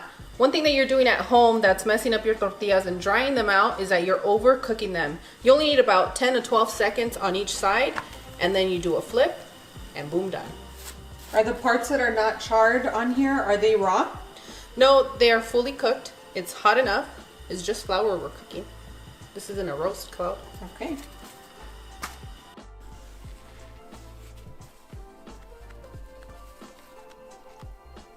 And boom, done, amigos. All right, amigos, we are just about done. I have my stick of butter. I'm gonna butter this tortilla up for you guys. And while I'm doing that, I'm gonna let you guys know that these tortillas pair great with anything pork. I found that that brings out the best flavor. Second would be chicken, seafood, and then beef. Because chile verde goes great with pork. It's just absolutely divine. It really is. Another thing that I'm gonna share before you guys take this good bite is I have worked this recipe for you. This recipe is more intermediate level. If you haven't made tortillas and this will be your first time, do not start with this recipe. I'll link a recipe in the description area that's gonna help you out.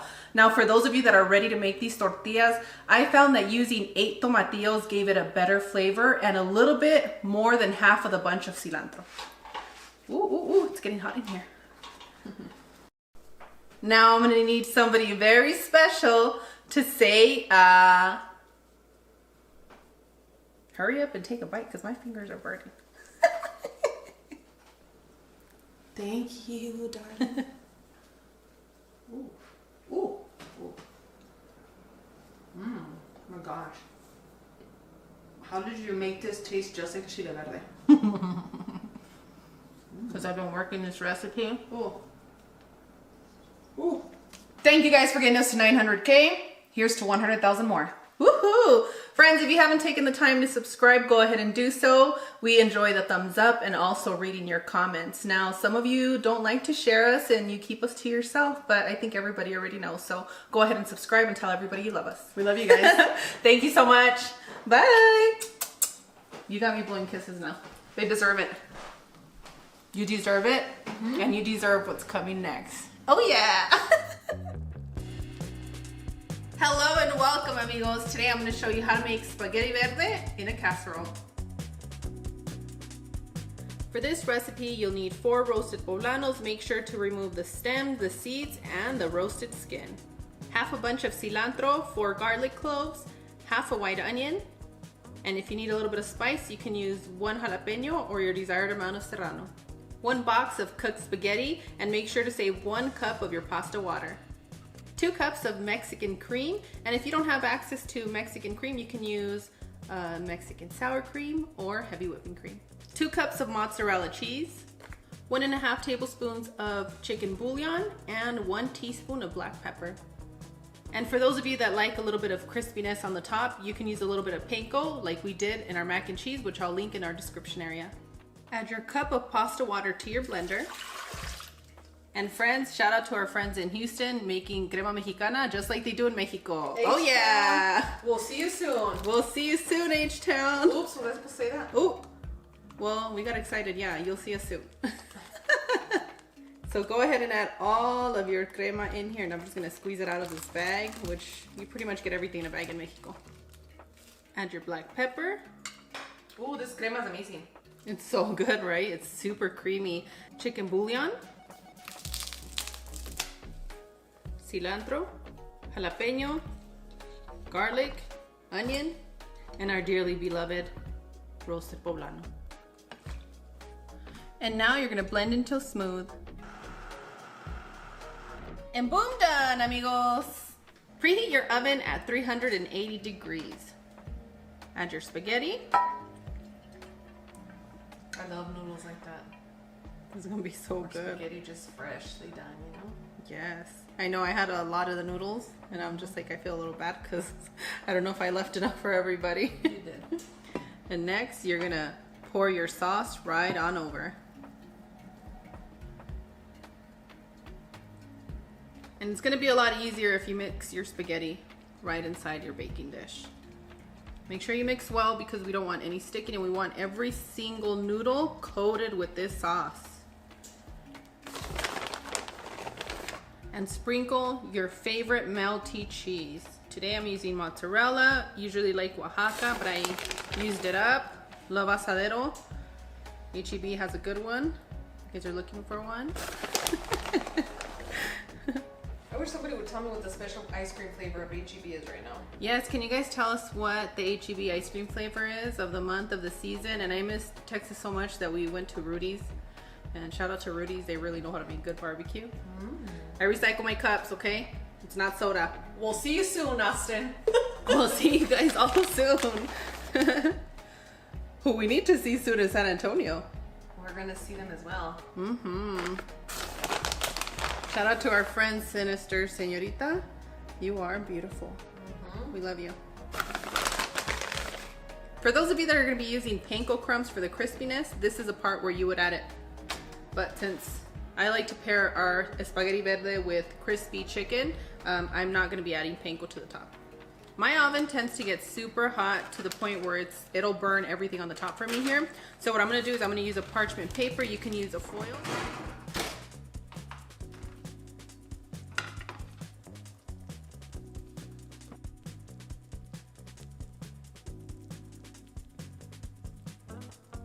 Allow your spaghetti verde to rest for a minimum of 10 minutes before serving. The longer the better.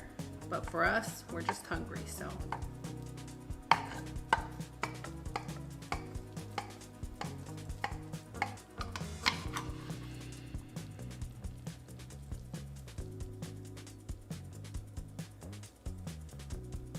gonna sprinkle some cotija cheese over the top. If you don't have cotija, use a little Parmesan. I'm gonna need somebody very special to say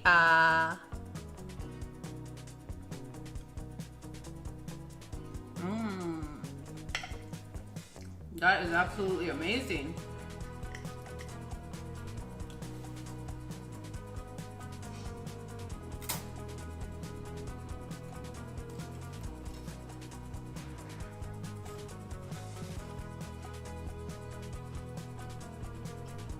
That's so good.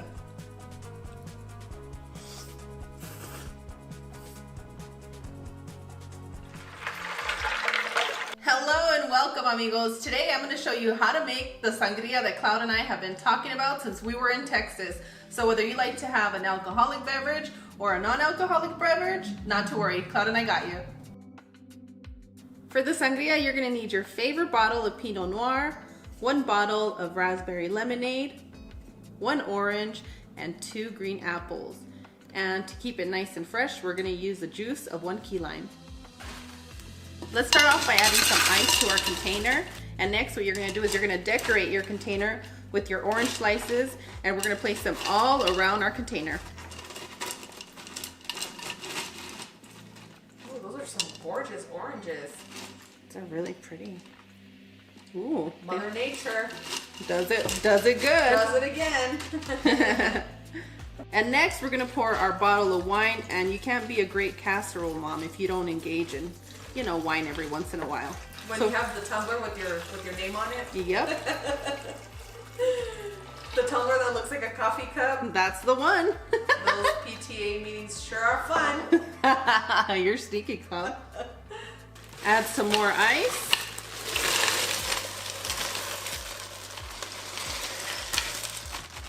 And we do have a story for you how this drink came about. It happened in magical Central Texas. We were watching Netflix one evening, and we were watching You, the show. We ordered pink lemonade from where? From Olive Garden. Oh, that's right, from Olive Garden. And Steph said, hey, I want to create sangria from this. And I said, what? But I loved it so much. We wanted wine, and then we had ordered raspberry lemonade, and it just was a beautiful combination for us. Oh, that's right. That's the time when alcohol was being delivered in Texas. Well, yes. It still is, I guess. Yes, it is. Okay, so now I'm going to take a big handful of our apples. Tell us in the comments what drinks you've created when you're having fun with your girls. Or during quarantine. Or during quarantine.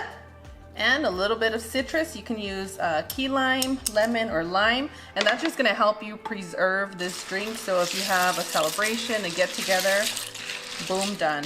Place it in your refrigerator. You're all set. I'm going to need somebody special of drinking age to say ah.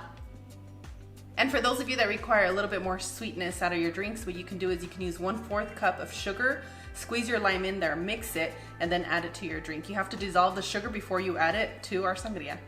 For our non-alcoholic sangria, you're gonna need a bottle of your favorite raspberry lemonade, 1 container of 100% grape juice, 1 orange, and 2 green apples. Now, if you don't have access to this lemonade, not to worry. Pick your favorite lemonade from the freezer aisle. It's so easy. Takes less space in your refrigerator, and it's gonna be a boom done. Add your ice and start decorating your container, your vitrolero. What do you call this, Cloud? A jug? Dispenser? Dispenser. It's a dispenser. That's where you hang out by the water coolers, I think. You know, these containers or dispensers have been helping my family drink a lot more water. So that makes me really happy. I hope that they're working out for your family too. That's the same for us at the house. Yeah? Mm-hmm. Makes me happy. See all of you hydrated. We don't need no lizards. Yeah, you can see it in my face. I'm super hydrated. Yeah, me too. Your raspberry lemonade. This is such a nice treat for when the kids give their personal best in something to celebrate. Yes. Right? Shout out to all the Youth Club juniors showing up to school even though everything is just beyond stressful. And you're still doing your best no matter what. And as far as your water, it's going to depend on your jug, really. So just go ahead and pour until it can't take no more. So right about there. Add your apples. You can leave it like this to show off, or you can give it a good little mix.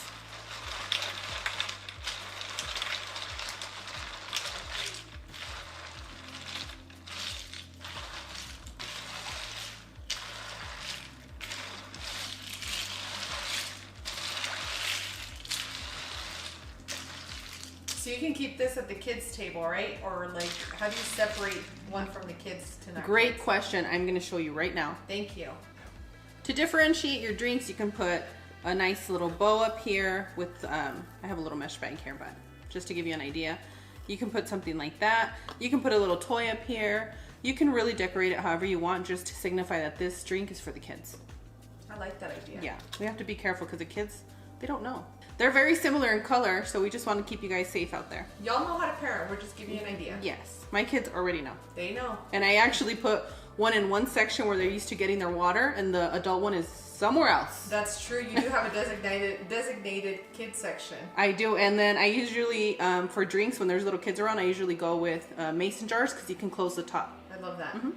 All right, let's get a taste. Cheers. Salud.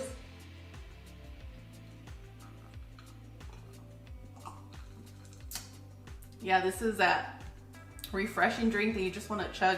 You know what it reminds me of? It's so light and delicious. It reminds me of ranch water, but very, very girly, right?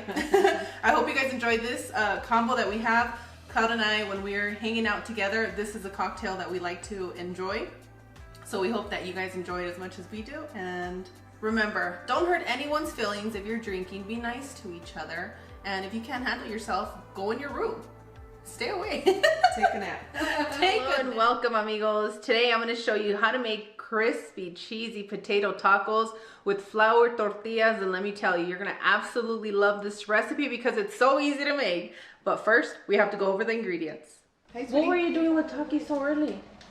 Yeah. I was wondering if I could have some. You know what the hardest thing for everybody to do is?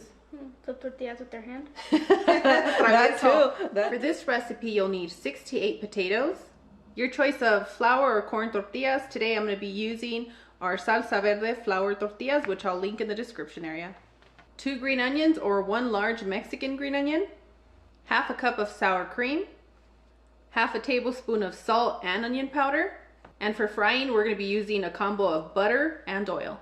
And for our topping, we're going to be using finely shredded cheddar cheese, iceberg lettuce, and your choice of hot sauce. And today I'm going to use guacamaya. It has a little bit of a sweeter taste to it, and it's not as spicy. The kids love this one. Peel your potatoes, chop them into big chunks. Bring your water to a boil. Add your potatoes and continue to cook for about 8 to 12 minutes or until they're soft.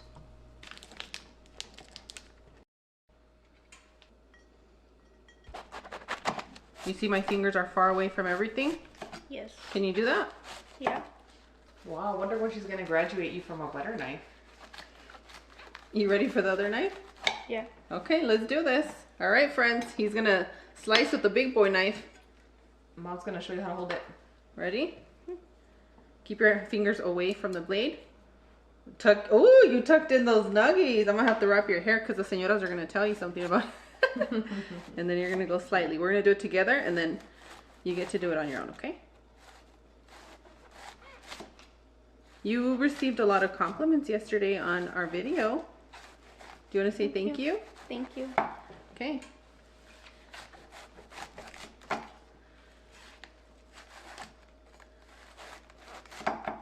Whoa, you went big on that one. Tuck that pinky in, Bebe. Ah! Thank Nicole, you, helper. that is beautiful lettuce. That's how I used to cut lettuce when I was a kid.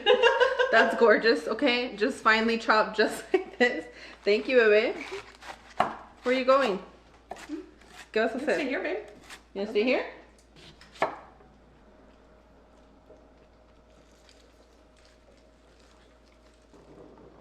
You want to tell everybody what you're doing? Or what you just did? I cut the lettuce and put some limon on it. And then Oh, I'll check our potatoes. Ah! you have to put it in a bowl. And then what are we going to do next? Put it in the fridge. That's right. Keep it nice and crispy. How did he know?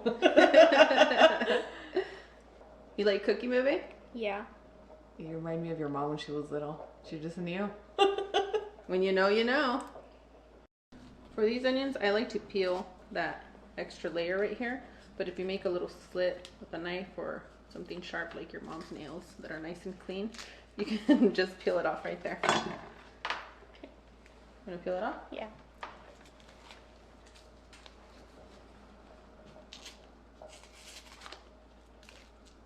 You want to be in the thumbnail with me today? Yeah. Okay. I think the last time that you fully cooked on the channel was when we were in Texas and we made the kale quesadillas. Oh yeah. We haven't made those in a while. We need to get back on it. So I'm going to slice the ends. You can wash these, put them in soup, save it to the side, and want to remove The that little stem? one. But what we want from this recipe is only the green part, so I'm going to save this part here for a different recipe. I'm going to slice that down the middle. Okay. Do you want to use your butter knife for this? Yeah. I think so too. Hold on a second. Then you're going to chop it thinly, as thin as you can, okay? Like that? You can go again. Because we want them to be like sprinkles in our potatoes. So usually if you start from a point right here, do you see this little opening? Yeah. If you put your knife right there and pull it through. Do it one more time so you go all the way in. There we go. All set. You can even do a little bit more on that side. Do you see that opening? Yeah. Okay, right there.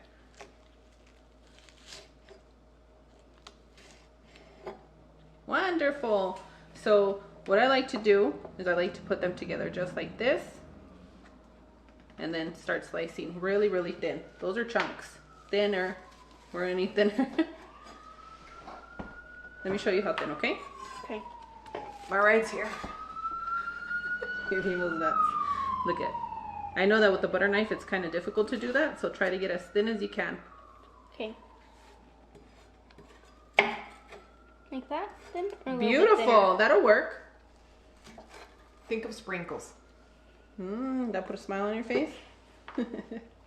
We had a cortadillo yesterday, and that, what was it, raspberry cream on the top? Ooh. Yeah. Was it good? Oh, it was so good. We're gonna have to make some. Oh, you're going really thick. Not to worry, babe. That's why your mama's here. While you're doing that, I'm gonna check if our potatoes are nice and soft, because that's our next little step, okay? Okay. Ooh, can use a few more minutes. And boom, done.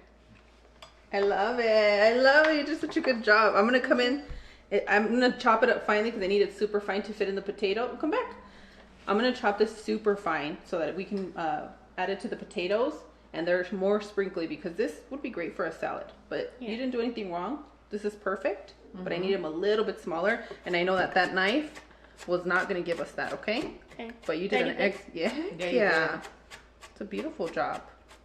You have magic hands. Thank you. You do too. Thank you. You're so sweet. I came to the right house. A little love party. Woo. It's all that sweet tea I had when I was pregnant with you. That makes you super sweet. Yummy. You're welcome.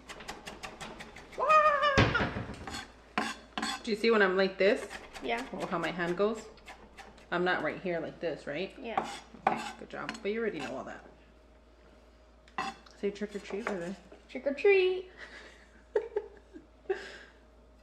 All right, we're gonna set that to the side and strain our potatoes. Ready for that? Yeah. Okay.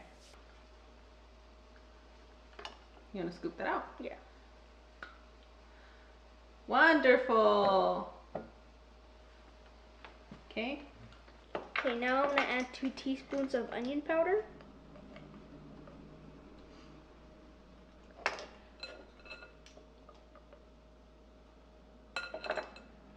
And 1 teaspoon of salt. 2? 2. Yeah.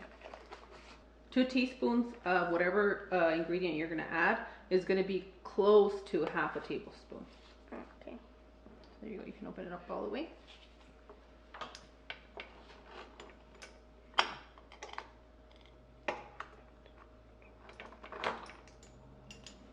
You need a little more than that.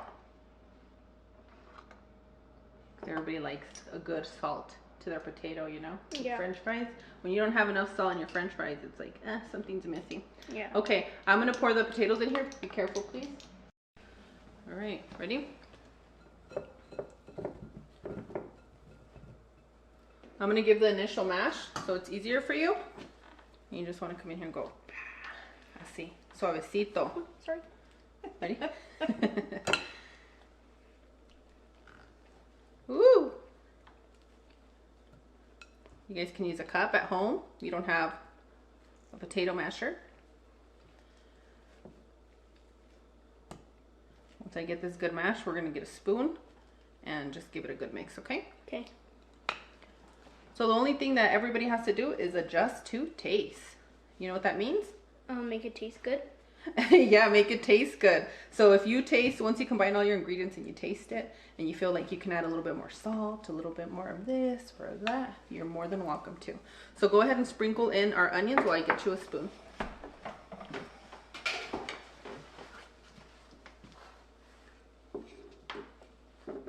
Ooh, delicious. We're definitely relatives. We cook the same. Yeah, you do. We have the same rhythm, except he's a bit more focused. He's very, very gentle. Uh-huh. Oh, the best potatoes. And leave it to me. Leave it to me to use a small bowl, Bebe. We'll make it work. You ready for the mixing part? Yep. Okay. We're going to mix it, and if you see a lot more chunks or anything that needs to be mashed, we can go back with the masher and mash it, okay? Okay. They don't all have to be completely mashed potatoes, but just a good mash where you get a good bite. But Yeah. if our friends like it really soft, give it a really good mash like mashed potatoes. Oop.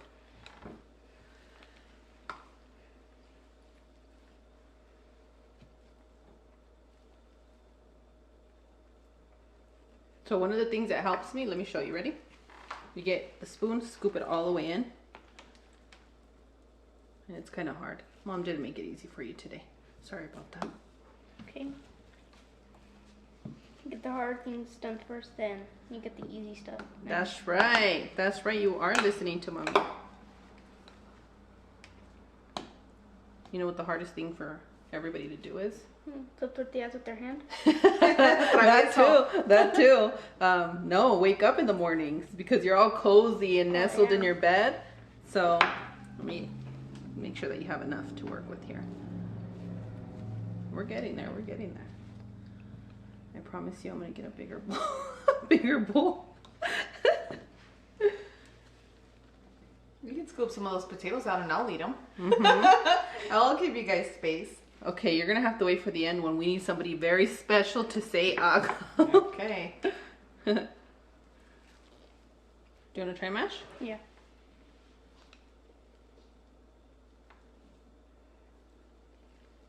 You've been working out? You've been rowing? Right, we got some right here. Need to mash. Wait, do you row? No? You do row. Yeah, I roll. Then why'd you say no? Oh, you meant like professionally. Yeah. That's what you're already thinking. Oh my goodness. Nice to shaman. You're gonna be a pro soon, babe. Thank you. Do you do yoga? Oh, Wow. baby yoga? You guys still do your baby yoga stuff? He's just smiles. I know you're not a baby. I know. Do you still do your Tai Chi meditations?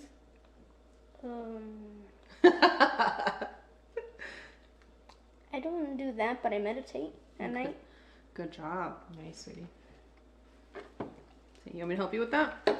We are having way too Well, much Bayo fun. goes to another dimension. Let me give it another mash for us, okay? Okay. Oop, sorry. There you go. Enjoy that. Thank you. Why'd you leave? You can taste it on camera. I'm gonna make this bowl work. I don't want to wash another dish. It wasn't salted, Bebe? It wasn't salted? No, it's perfect. Oh, okay. I'm gonna test it right now, and I'll let you know. He said it was perfect. I'll let It's you the know if I best. need more salt. And if you don't want to continue on with the other steps, all you have to do is add some butter, get a bowl, and there's your dinner. Is that what you're gonna do? Uh-huh. We're just getting a little messy. Make sure you pick a bigger bowl. I was trying to give you guys a good view, but you know, you gotta do what you keep can. getting a small bowl and dropping all of those bits of potatoes. It tastes like a little bit of onion dip, doesn't it, Bebe? Yeah. Like potato chips and onion dip. Ooh.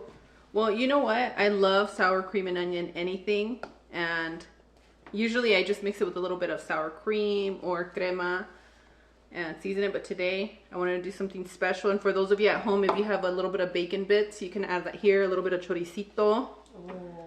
What else would you add in here, Bebe? I think I know, but... Cheese. Yep, we have cheese going on. I thought you were going to say corn again. Oh, corn, yes. You can add a little bit of corn. And if you have a sister that doesn't like to eat her carrots, go ahead and sneak in some carrots. All right, I'm going to need you to give that one good mix, and then we're going to set it to the side. Do you know why we added sour cream to the potatoes? To make it like a creamier texture. So what the sour cream does is that it helps it stick. All right, let's give it a taste. Ready? She said give it a taste. I need more salt. I knew it. I called her. Didn't I say that? She's going to add a little bit more salt. I know how your mom cooks. I'm gonna add a little bit more salt because they're potatoes. And the onion is absolutely perfect in there. I think the sour cream is enough. I think you ended up going with 3/4 of a cup. Yep. Sounds good to me. You ready to assemble a lot of tacos? Yes. All right, let's do this. Before you fill your tacos, you want to warm up your tortilla. You can use a microwave, warm it up a few seconds, or you can do it on your burner. You don't want to overcook them, just enough to where they're warm and pliable. I'm going to show you one and then you can do the rest. Sounds good? Yeah. Okay, so place your tortilla. That's the part that when you first put a tortilla down, that's the part right here. You can just see it. Can you see the difference? Yeah. So that's the one you want to place, and you want to place it down just like that. Okay. The tortillas have to be warm because if you're using cold tortillas and you fold them, they're just going to break. Okay? Okay. Take a good scoop like that. And you get to decide how much filling goes into your taquito. So you're just going to put it on one side. Give it a loving fold. And set it to the side. One of the things that helped me when I'm making a bunch is I line them up just like this.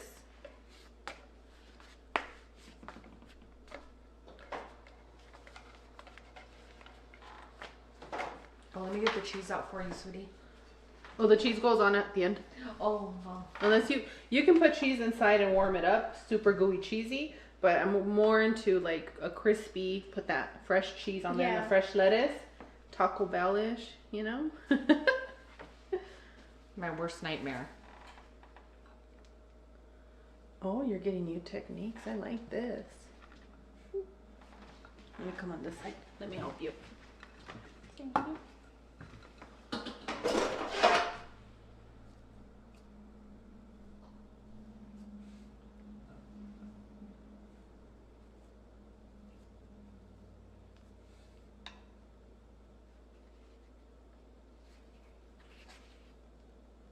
Oh, that's wonderful. Beautiful.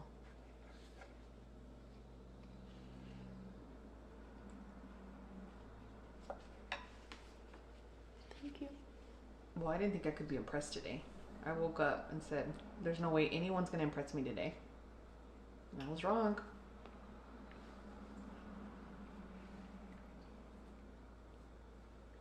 Do you like cooking?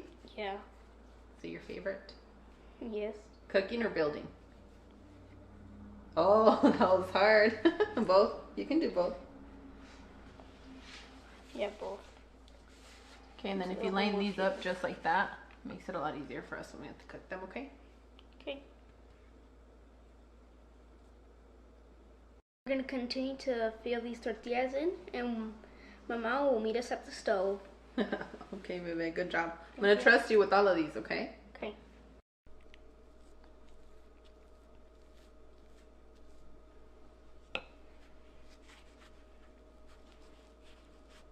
How much are you grabbing? Just like a spoonful? Is that what? A we're big doing? spoonful. A big spoonful? Okay.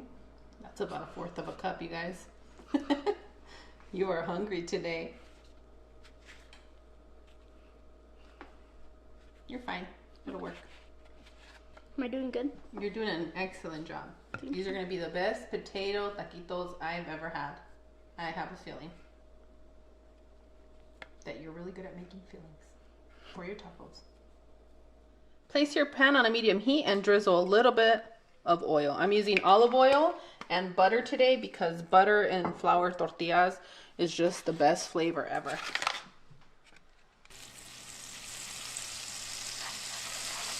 And I'm starting off with just a little bit of our oil butter blend, because as you start with your batches, your tortilla is going to absorb all of that, so you want to start a little at a time.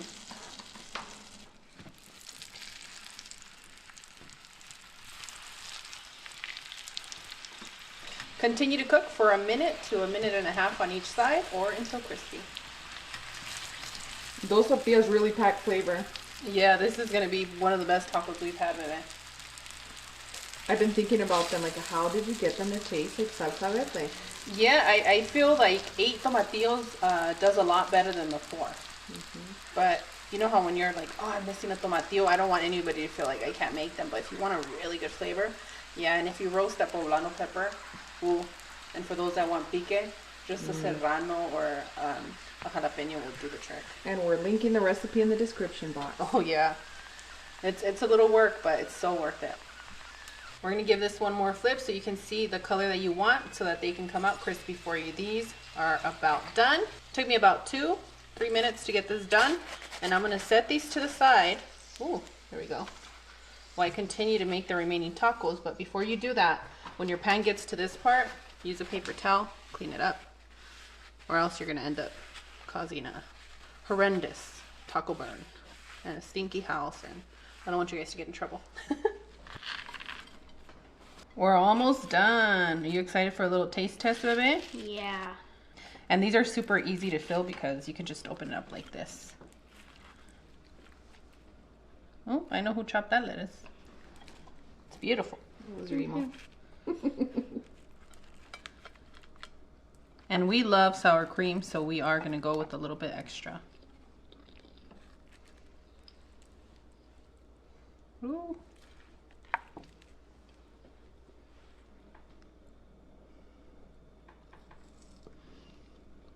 And boom, done. Who's ready for a taste? Me. Yay!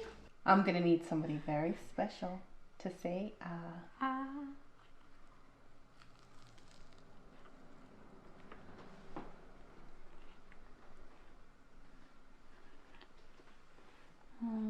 Are you gonna be able to eat all these tacos? I put extra lettuce here for you because apparently you're obsessed with lettuce. There you go, Bebe. You liked your creation? It's yours. No. You made the tacos. They're your creation. Buen provecho, Bebe. These are the best tacos I've ever had in my entire life. Oh, really? Because he made them. Enjoy, Bebecito. How many are you going to eat? 5, 4, 3, 2? 5. 5? Okay. I better get started on making you another one. Hello and welcome. Amigos, today I'm going to be showing you how to make birria tatemada in your oven. I know a lot of you don't have access to a grill. Most of the time this recipe is done in the grill, but for us that want this recipe because it's so good, I'm going to show you how to make this in the oven. And let me tell you, this is a recipe you're going to absolutely love. That's ready. That's ready to go in our belly.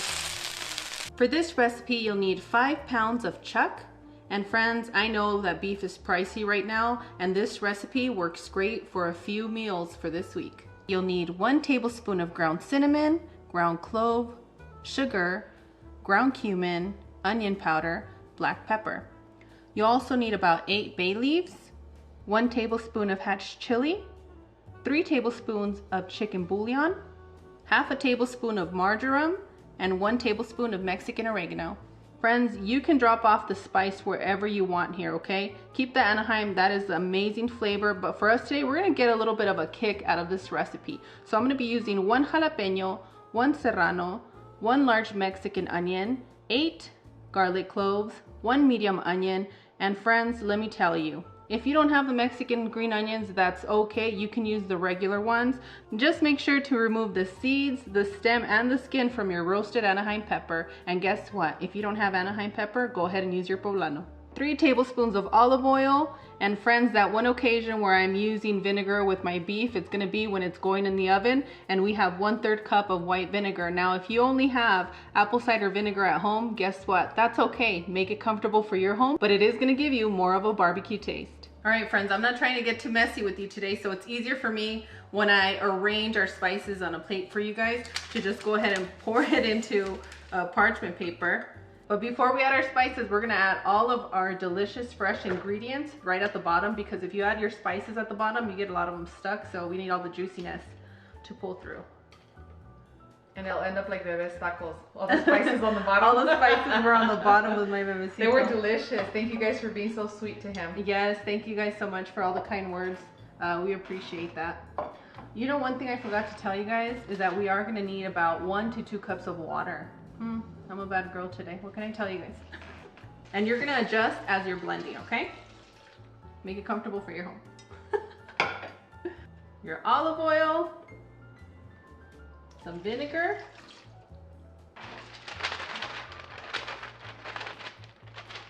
and now your spices. Woo! That's gonna be a delicious party in there. It smells amazing. Yeah, it does.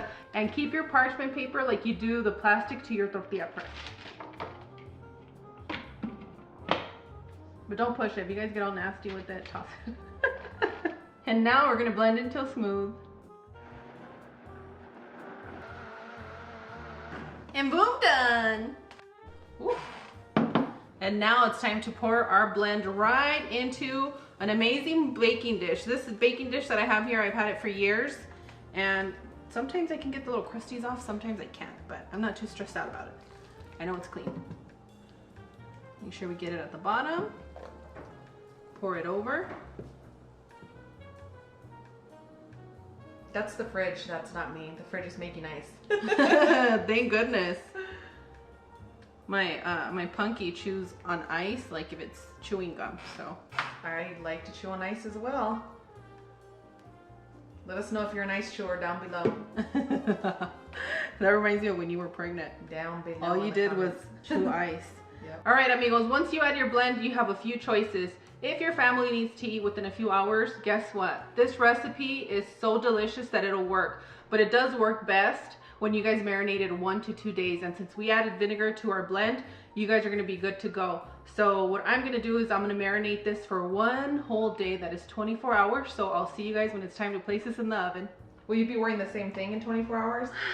No.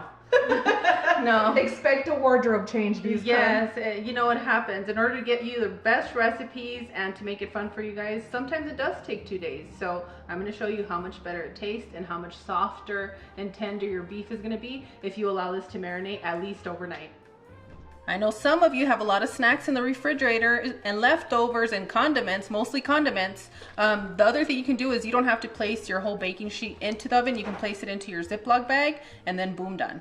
And any leftover marinade that you have, you can marinate some chicken with this and so good.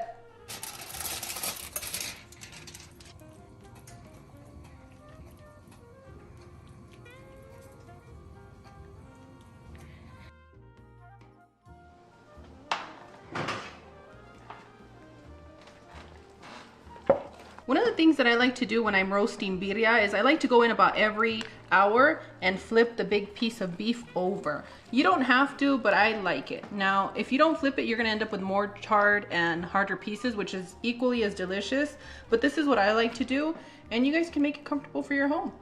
And when I flip the beef, I like to pour a little bit of the sauce over as well. Oh, it's so fragrant in here. It smells so good. It really does. It really gets your tummy growling because you just want to eat it now. All right, I'm gonna start shredding our beef, but before I do that, let me show you what our tofu looks like. This is what your tofu will look like. You don't have to flip your tofu, you just keep it in that same way. I use soft tofu, but it'll work with medium or firm tofu. And all you wanna do is just spread a little bit of the sauce. And we're gonna be slicing both. I have a little guy that prefers more of green eating, so that's why I made this.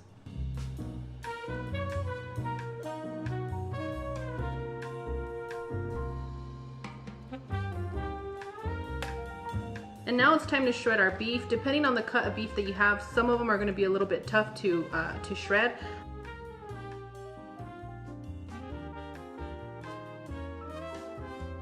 I'm going to dip it into the sauce for you, and I'm going to need somebody very special to say and her name is my beautiful sister Cloud. Thank you so much.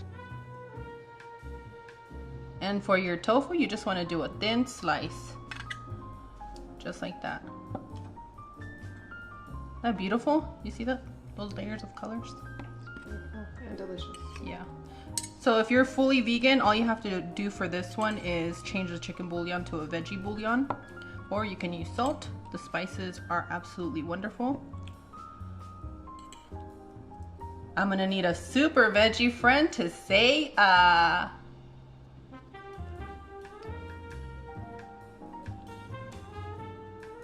Place your burner on a medium heat and drizzle a little bit of oil. My favorite tortilla. Thank you for the dozen that you made me 2 dozens. Thank you. You think I'm gonna fry that part? No, you're not. People are probably like, why doesn't she make her own? Well, guys, I can't control that my sister wakes up at 5 in the morning and is already baking and cooking and doing everything. I love feeding my family. That's my favorite thing to do. And when you're gonna make these oven baked birria tacos, you gotta load them up. Don't play. Okay. Add your quesito. I'm very grateful for you. I'm thankful.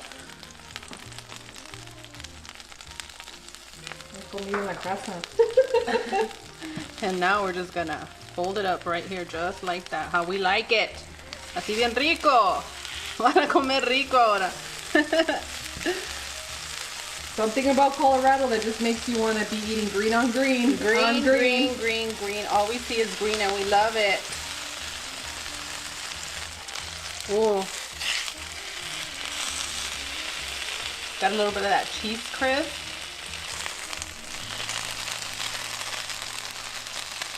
That's ready. That's ready to go in our belly.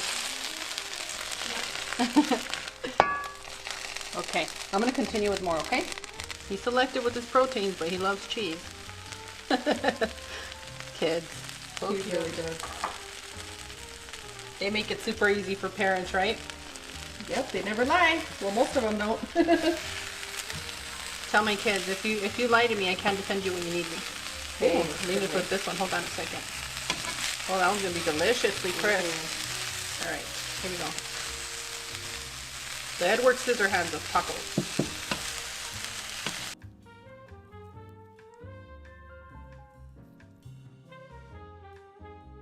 And now we're ready for a taste test.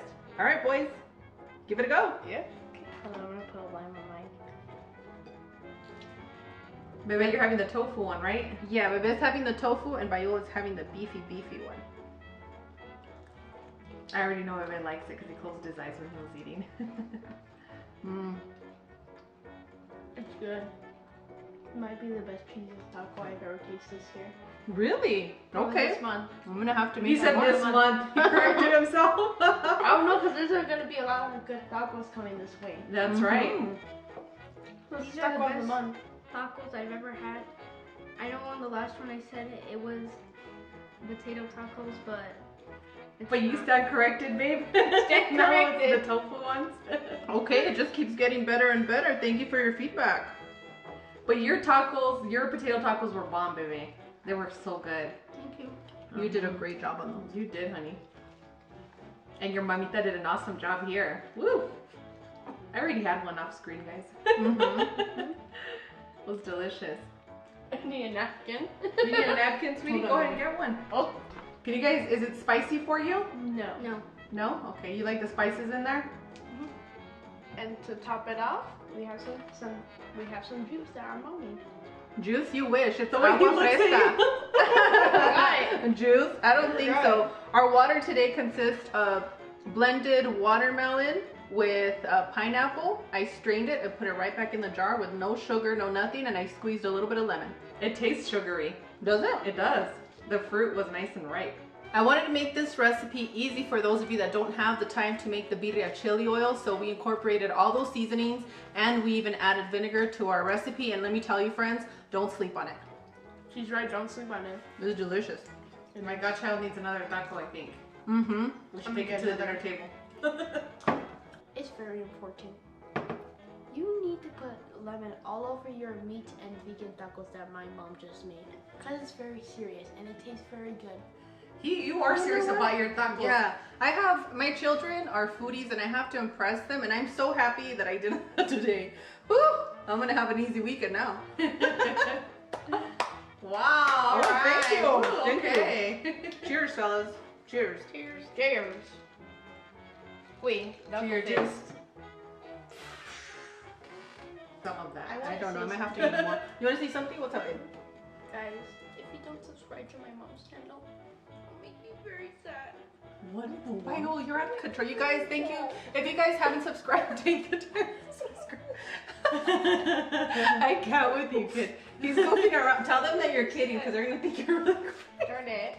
I just want you to hit 1 mil. That's it. I'm working on it. I'm making these impressive tacos for you so that we can get you guys. We're doing our best, but crying's not gonna get us there. No, hard work, dedication, and consistency is gonna get us there. Okay. And rest. Okay. We need rest as Yep. well. So you gotta let. Infused Mom- Club, today we're gonna make you 2 infused agua frescas, and all you need is a few ingredients, and you probably have them at home, and if you don't, it's gonna be within your budget. Now Steph's gonna go over all the ingredients. Let's start off by prepping our cucumbers. You can leave the skin on or off. It's going to be up to you. And this is just a habit for me to rub the ends. And I believe, I could be wrong, that it helps with the bitterness. But someone said it just depends on how your cucumbers are cultivated. If there's a lot of water, then they're a lot fresher and less bitter. Well, that's part of our culture, so who are you to end it now? You keep rubbing them. You can use a mandolin or a knife to cut your rounds. It's going to be up to you. Don't make them too thick because you want them to stick to the outside of the container. If you're using a mandolin, be careful with your nuggies. And in order to infuse your water properly, you're going to need 1 cucumber per container. You're also going to need a lemon. If you're going to be keeping this water for 2 days, use lemon. If you're going to keep it for the same day, I would say just squeeze a little lemon instead of slicing your lime like you are, because it tends to turn your water bitter because of the skin. All you're going to need is about half a lemon per container. But of course, for those of you that want to decorate it a little bit prettier, you might need to. And we're going to do the same with our ginger. I know some of you don't have access to fresh ginger, and guess what? That's okay. Just use a sprinkle of powdered ginger, not too much because it can get stuck in your throat. So just use a little sprinkle. A pinch. It's a sprinkle like this, Cloud. Look at my hand like this. Oh, that's too much for me.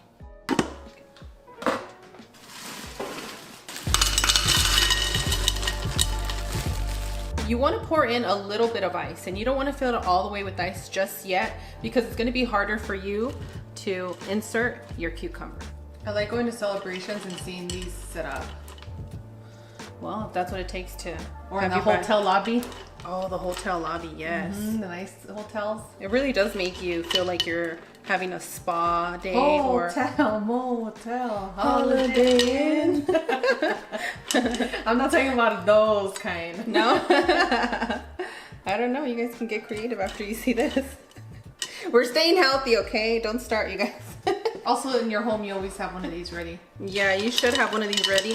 What I like about these is that if you have space in your refrigerator, if you have like the double doors, you can fit that. Even in my single one, I can just fit a whole container in there. Nice. I'm just gonna go around and around and place our cucumber rounds. And they don't have to be perfect because they'll end up moving after a period of time. You spin me round, baby. They're like us, they move around a lot.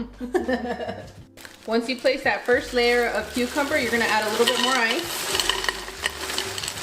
Go ahead and add your lemon rounds. You have a few choices here. You can leave this as is overnight on your counter, and by the time you wake up, the ice is gonna melt, and you can add a little bit more water if you need to, or you can add some water and place it in your refrigerator and allow it to infuse for a minimum of about 4 hours. And we all know we have impatient children that see you making something so delicious and they want it now, and guess what? You can give them some fresh water, and then as they start drinking it, you can even add another gallon of water through this. It'll work out. This is all to infuse our water and get you guys to stop drinking soda. And what I mean by that is me. I'm trying, but Texas did me good. These tacos are good.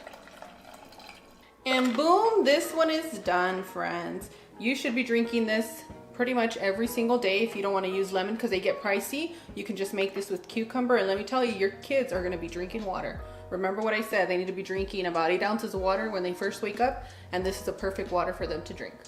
Hola amigos, it's your Tia Cloud. If you want to know where we get this container to put our agua frescas, let me know in the comments. I'm going to link it for you in the description area anyway.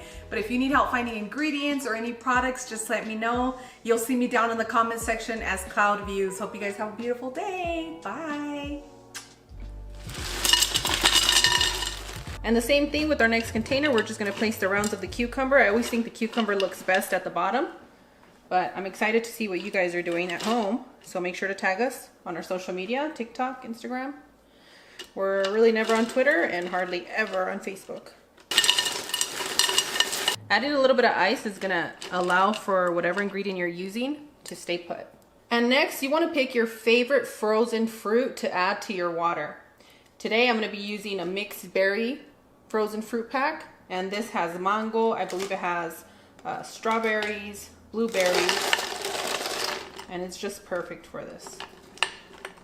And this is a part where you just want to sprinkle in your lemons, and that's just to preserve this a little bit longer. If you're going to be having it the same day, you don't have to. You can just add like 2 wedges, but if you're going to preserve this for about 2 days, you can do that. So if you're going to preserve this for 2 days, go ahead and add some lemon or lime in here. Remember what I said about the lime, it can turn bitter, so you might be better off squeezing the juice in here instead of placing them in rounds. So go ahead and add your water. And already you want to drink this when it's pink. So pretty. There's ice back there, so it's pouring. Whoa, whoa, whoa, whoa. So when the ice gets stuck back there, be careful because it does give you a heavy pour unless there's something stuck behind there. Now I'm going to need somebody very special to say, and friends, make sure to save your cucumbers from your infused water. Put them in a little container, put it in the refrigerator. I'm gonna have a recipe for you guys that my kids absolutely love. And I'm trying to keep you guys healthy. You asked me for more healthier recipes, and that's exactly what I'm providing for you. So stay hydrated, and cheers. Yeah, that's good. I can already taste the ginger, and we just made that. Goodbye. Hello and welcome amigos. Today I'm going to show you how to make a delicious and healthy soup, whether you're feeling sick, you've had surgery, or if it's cold outside. And it snowed for us today, so I'm excited to make this soup.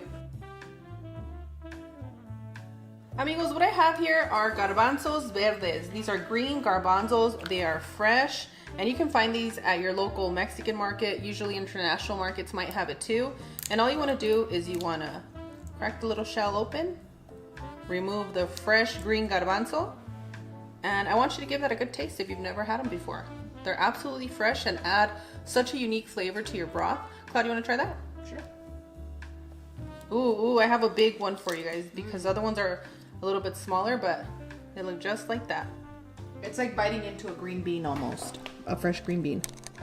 But better. It's not as sharp. It's very, very light, and it's not as strong as the garbanzos you get in a can or the ones that are dehydrated. So what you want to do is you want to remove the shell and just start taking the garbanzos out. And this is a fun part for the kids to do. So since I have little ones watching, they're gonna get to work. Let's start by bringing 20 cups of water to a boil. Once your water comes to a boil, you're gonna add 10 pounds of beef bone. Based on the way that my beef bone was sliced, I can see that I need to add a little bit more water. So what I'm gonna do is I'm gonna add 4 more cups of hot water. Continue to boil on a high heat for about 15 to 20 minutes, and that's gonna bring all the impurities that we're gonna be skimming shortly. When you see the impurities have rose to the top, you're gonna go ahead and skim them out. If you guys need a good skimmer, Cloud will link it in the description area for you. And what I like to do is I like to skim all the impurities first, and then I put the lid on it, allow it to boil for 10 more minutes, and any remaining impurities will always rise right to the top. We want a nice, clean, beautiful broth just like you. Once you've removed your impurities, you're gonna add 3 tablespoons of salt. You're also gonna add 1 tablespoon of Mexican oregano. Why? Because I love the healing properties of Mexican oregano. Go ahead and add 1 whole onion and 1 garlic bulb. Place your burner on a medium heat, cover your pot, and continue to cook for another 2 hours. After about 2 hours, you're gonna notice that your bones are fall apart delicious, okay? So we're gonna remove everything. For those of you that wanna keep some of the fattiness in the meat, you can put it in the soup, but what I'm gonna do is I'm gonna remove everything. And it's really gonna be up to you because when you're sick, only you know yourself, right? And for me, I don't wanna chew too much. I want things that are soft and light, delicious, brothy. Once you remove the bones and all the excess from your soup, you're gonna go ahead and add your potatoes, and you can go with about 6 or 8. It's really gonna be up to you. I know some of the kids just prefer the papa in the soup, so if you need to add 10, go ahead and do that. And next, we're gonna add our 2 cups of garbanzos. Place the lid over your pot and continue to boil on a medium heat for another 25 minutes.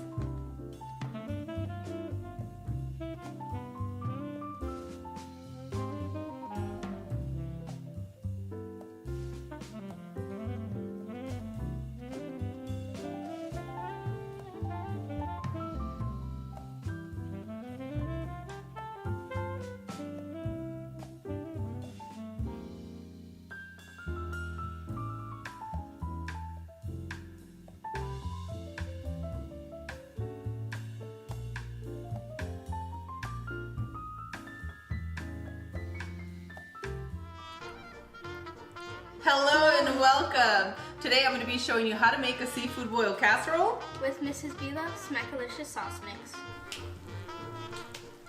For this recipe, you're going to need some king crab legs. 1 pound of cleaned and deveined shrimp.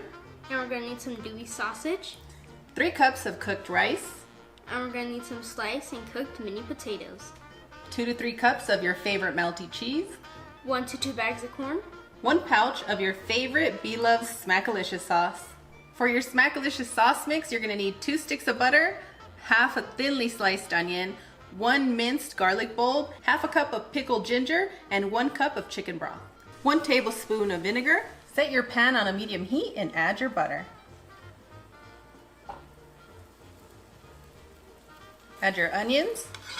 Add your garlic. Add your pickled ginger. Add your vinegar. Your chicken broth.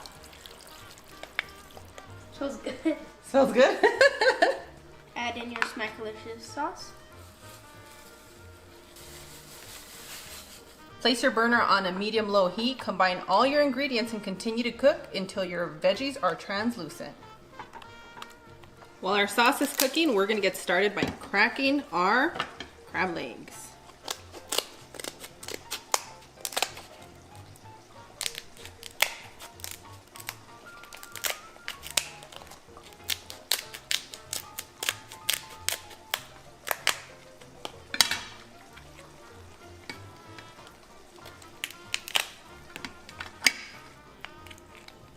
I'm gonna need somebody very special to say And are those pre-cooked? These are thawed out from Costco, but any cooking extra that you need is gonna be done in the oven. To your casserole dish, you wanna add a few pieces of butter. And with your clean hands, add your rice. Add your corn. Your sausage. You gonna help me on that side? Yeah. Okay.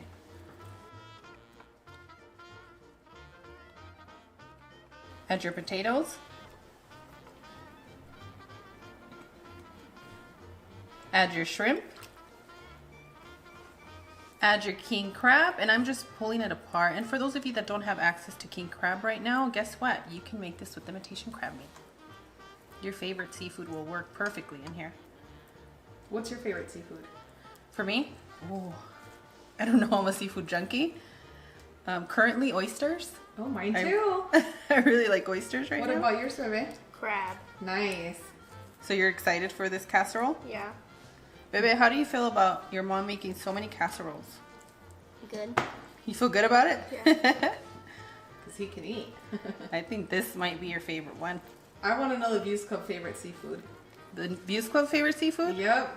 Tell us in the comments, y'all, what's your favorite seafood? You're so sweet. How did I get so lucky? He wants to know. He wants to know. I hope that you guys share your information with him, and if there's something with seafood or crab that he should have, let us know. We're about to make some magic right now happen. You ready for it? Yeah. All right. And for the best part, go ahead and pour your Smackalicious sauce all over.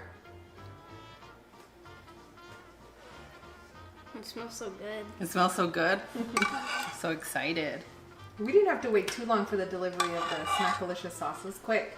How long did you, Cloud got us our Smackalicious sauce. How long did it take for you to receive it, sis? Only 2 days. 2 days? Ooh. And I got it on Amazon Prime. Perfect. Perfect. Something so beautiful like this deserves a song. Sing a song. What kind of song do you want, sis? Any place. The wind beneath my wing. This smells and looks like something they would serve at a restaurant. It really does. It smells so amazing. Bake at 380 degrees for 25 to 30 minutes. Make sure to put a parchment paper over your casserole, or you can use a foil to prevent burning.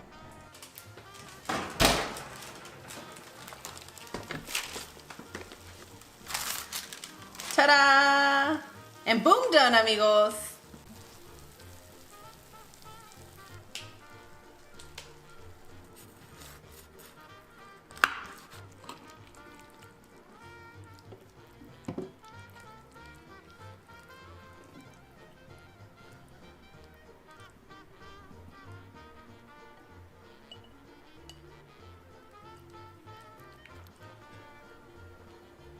And I'm gonna serve this casserole with the biscuit, and you can't forget your lemon. All right, Bebe, you ready for a taste? Yeah. I'm gonna need somebody very special to say, you want it first?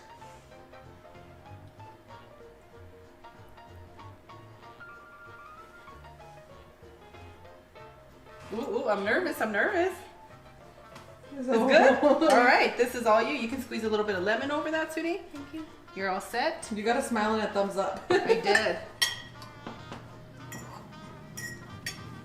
Buen provecho. Thank you. You're welcome. It's hot. It's really hot, baby. Careful. I'm gonna pull through this cheese fest.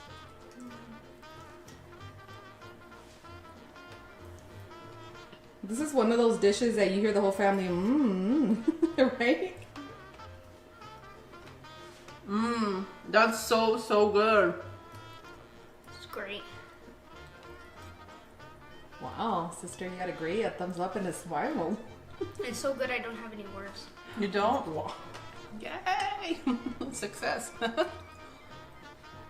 I wonder if the secret ingredient was your magic little hands and the Smackalicious sauce. What do you think? Smackalicious sauce. Do you think this is spicy? No. No? It's peppery, but in a good way.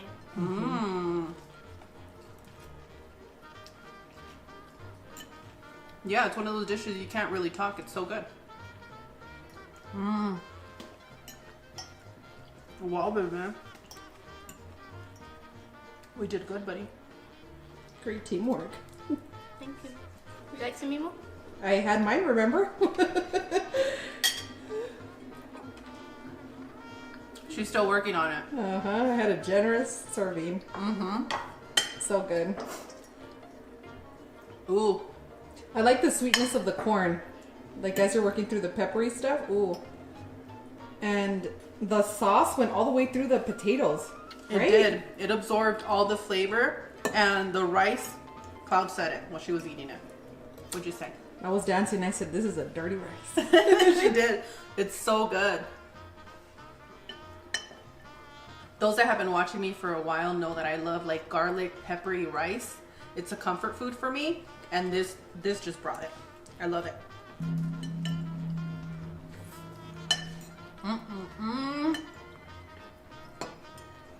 We hit the danger zone right now. Nobody Yeah. wants to talk. I can't. Guys. Look away, look away. How are you doing over there? Good. Babe, what's your favorite part? I'm curious. The rice. Because it has all the sauce and all the juices. Yeah. We know why, because it's mixed with your corn. Yeah.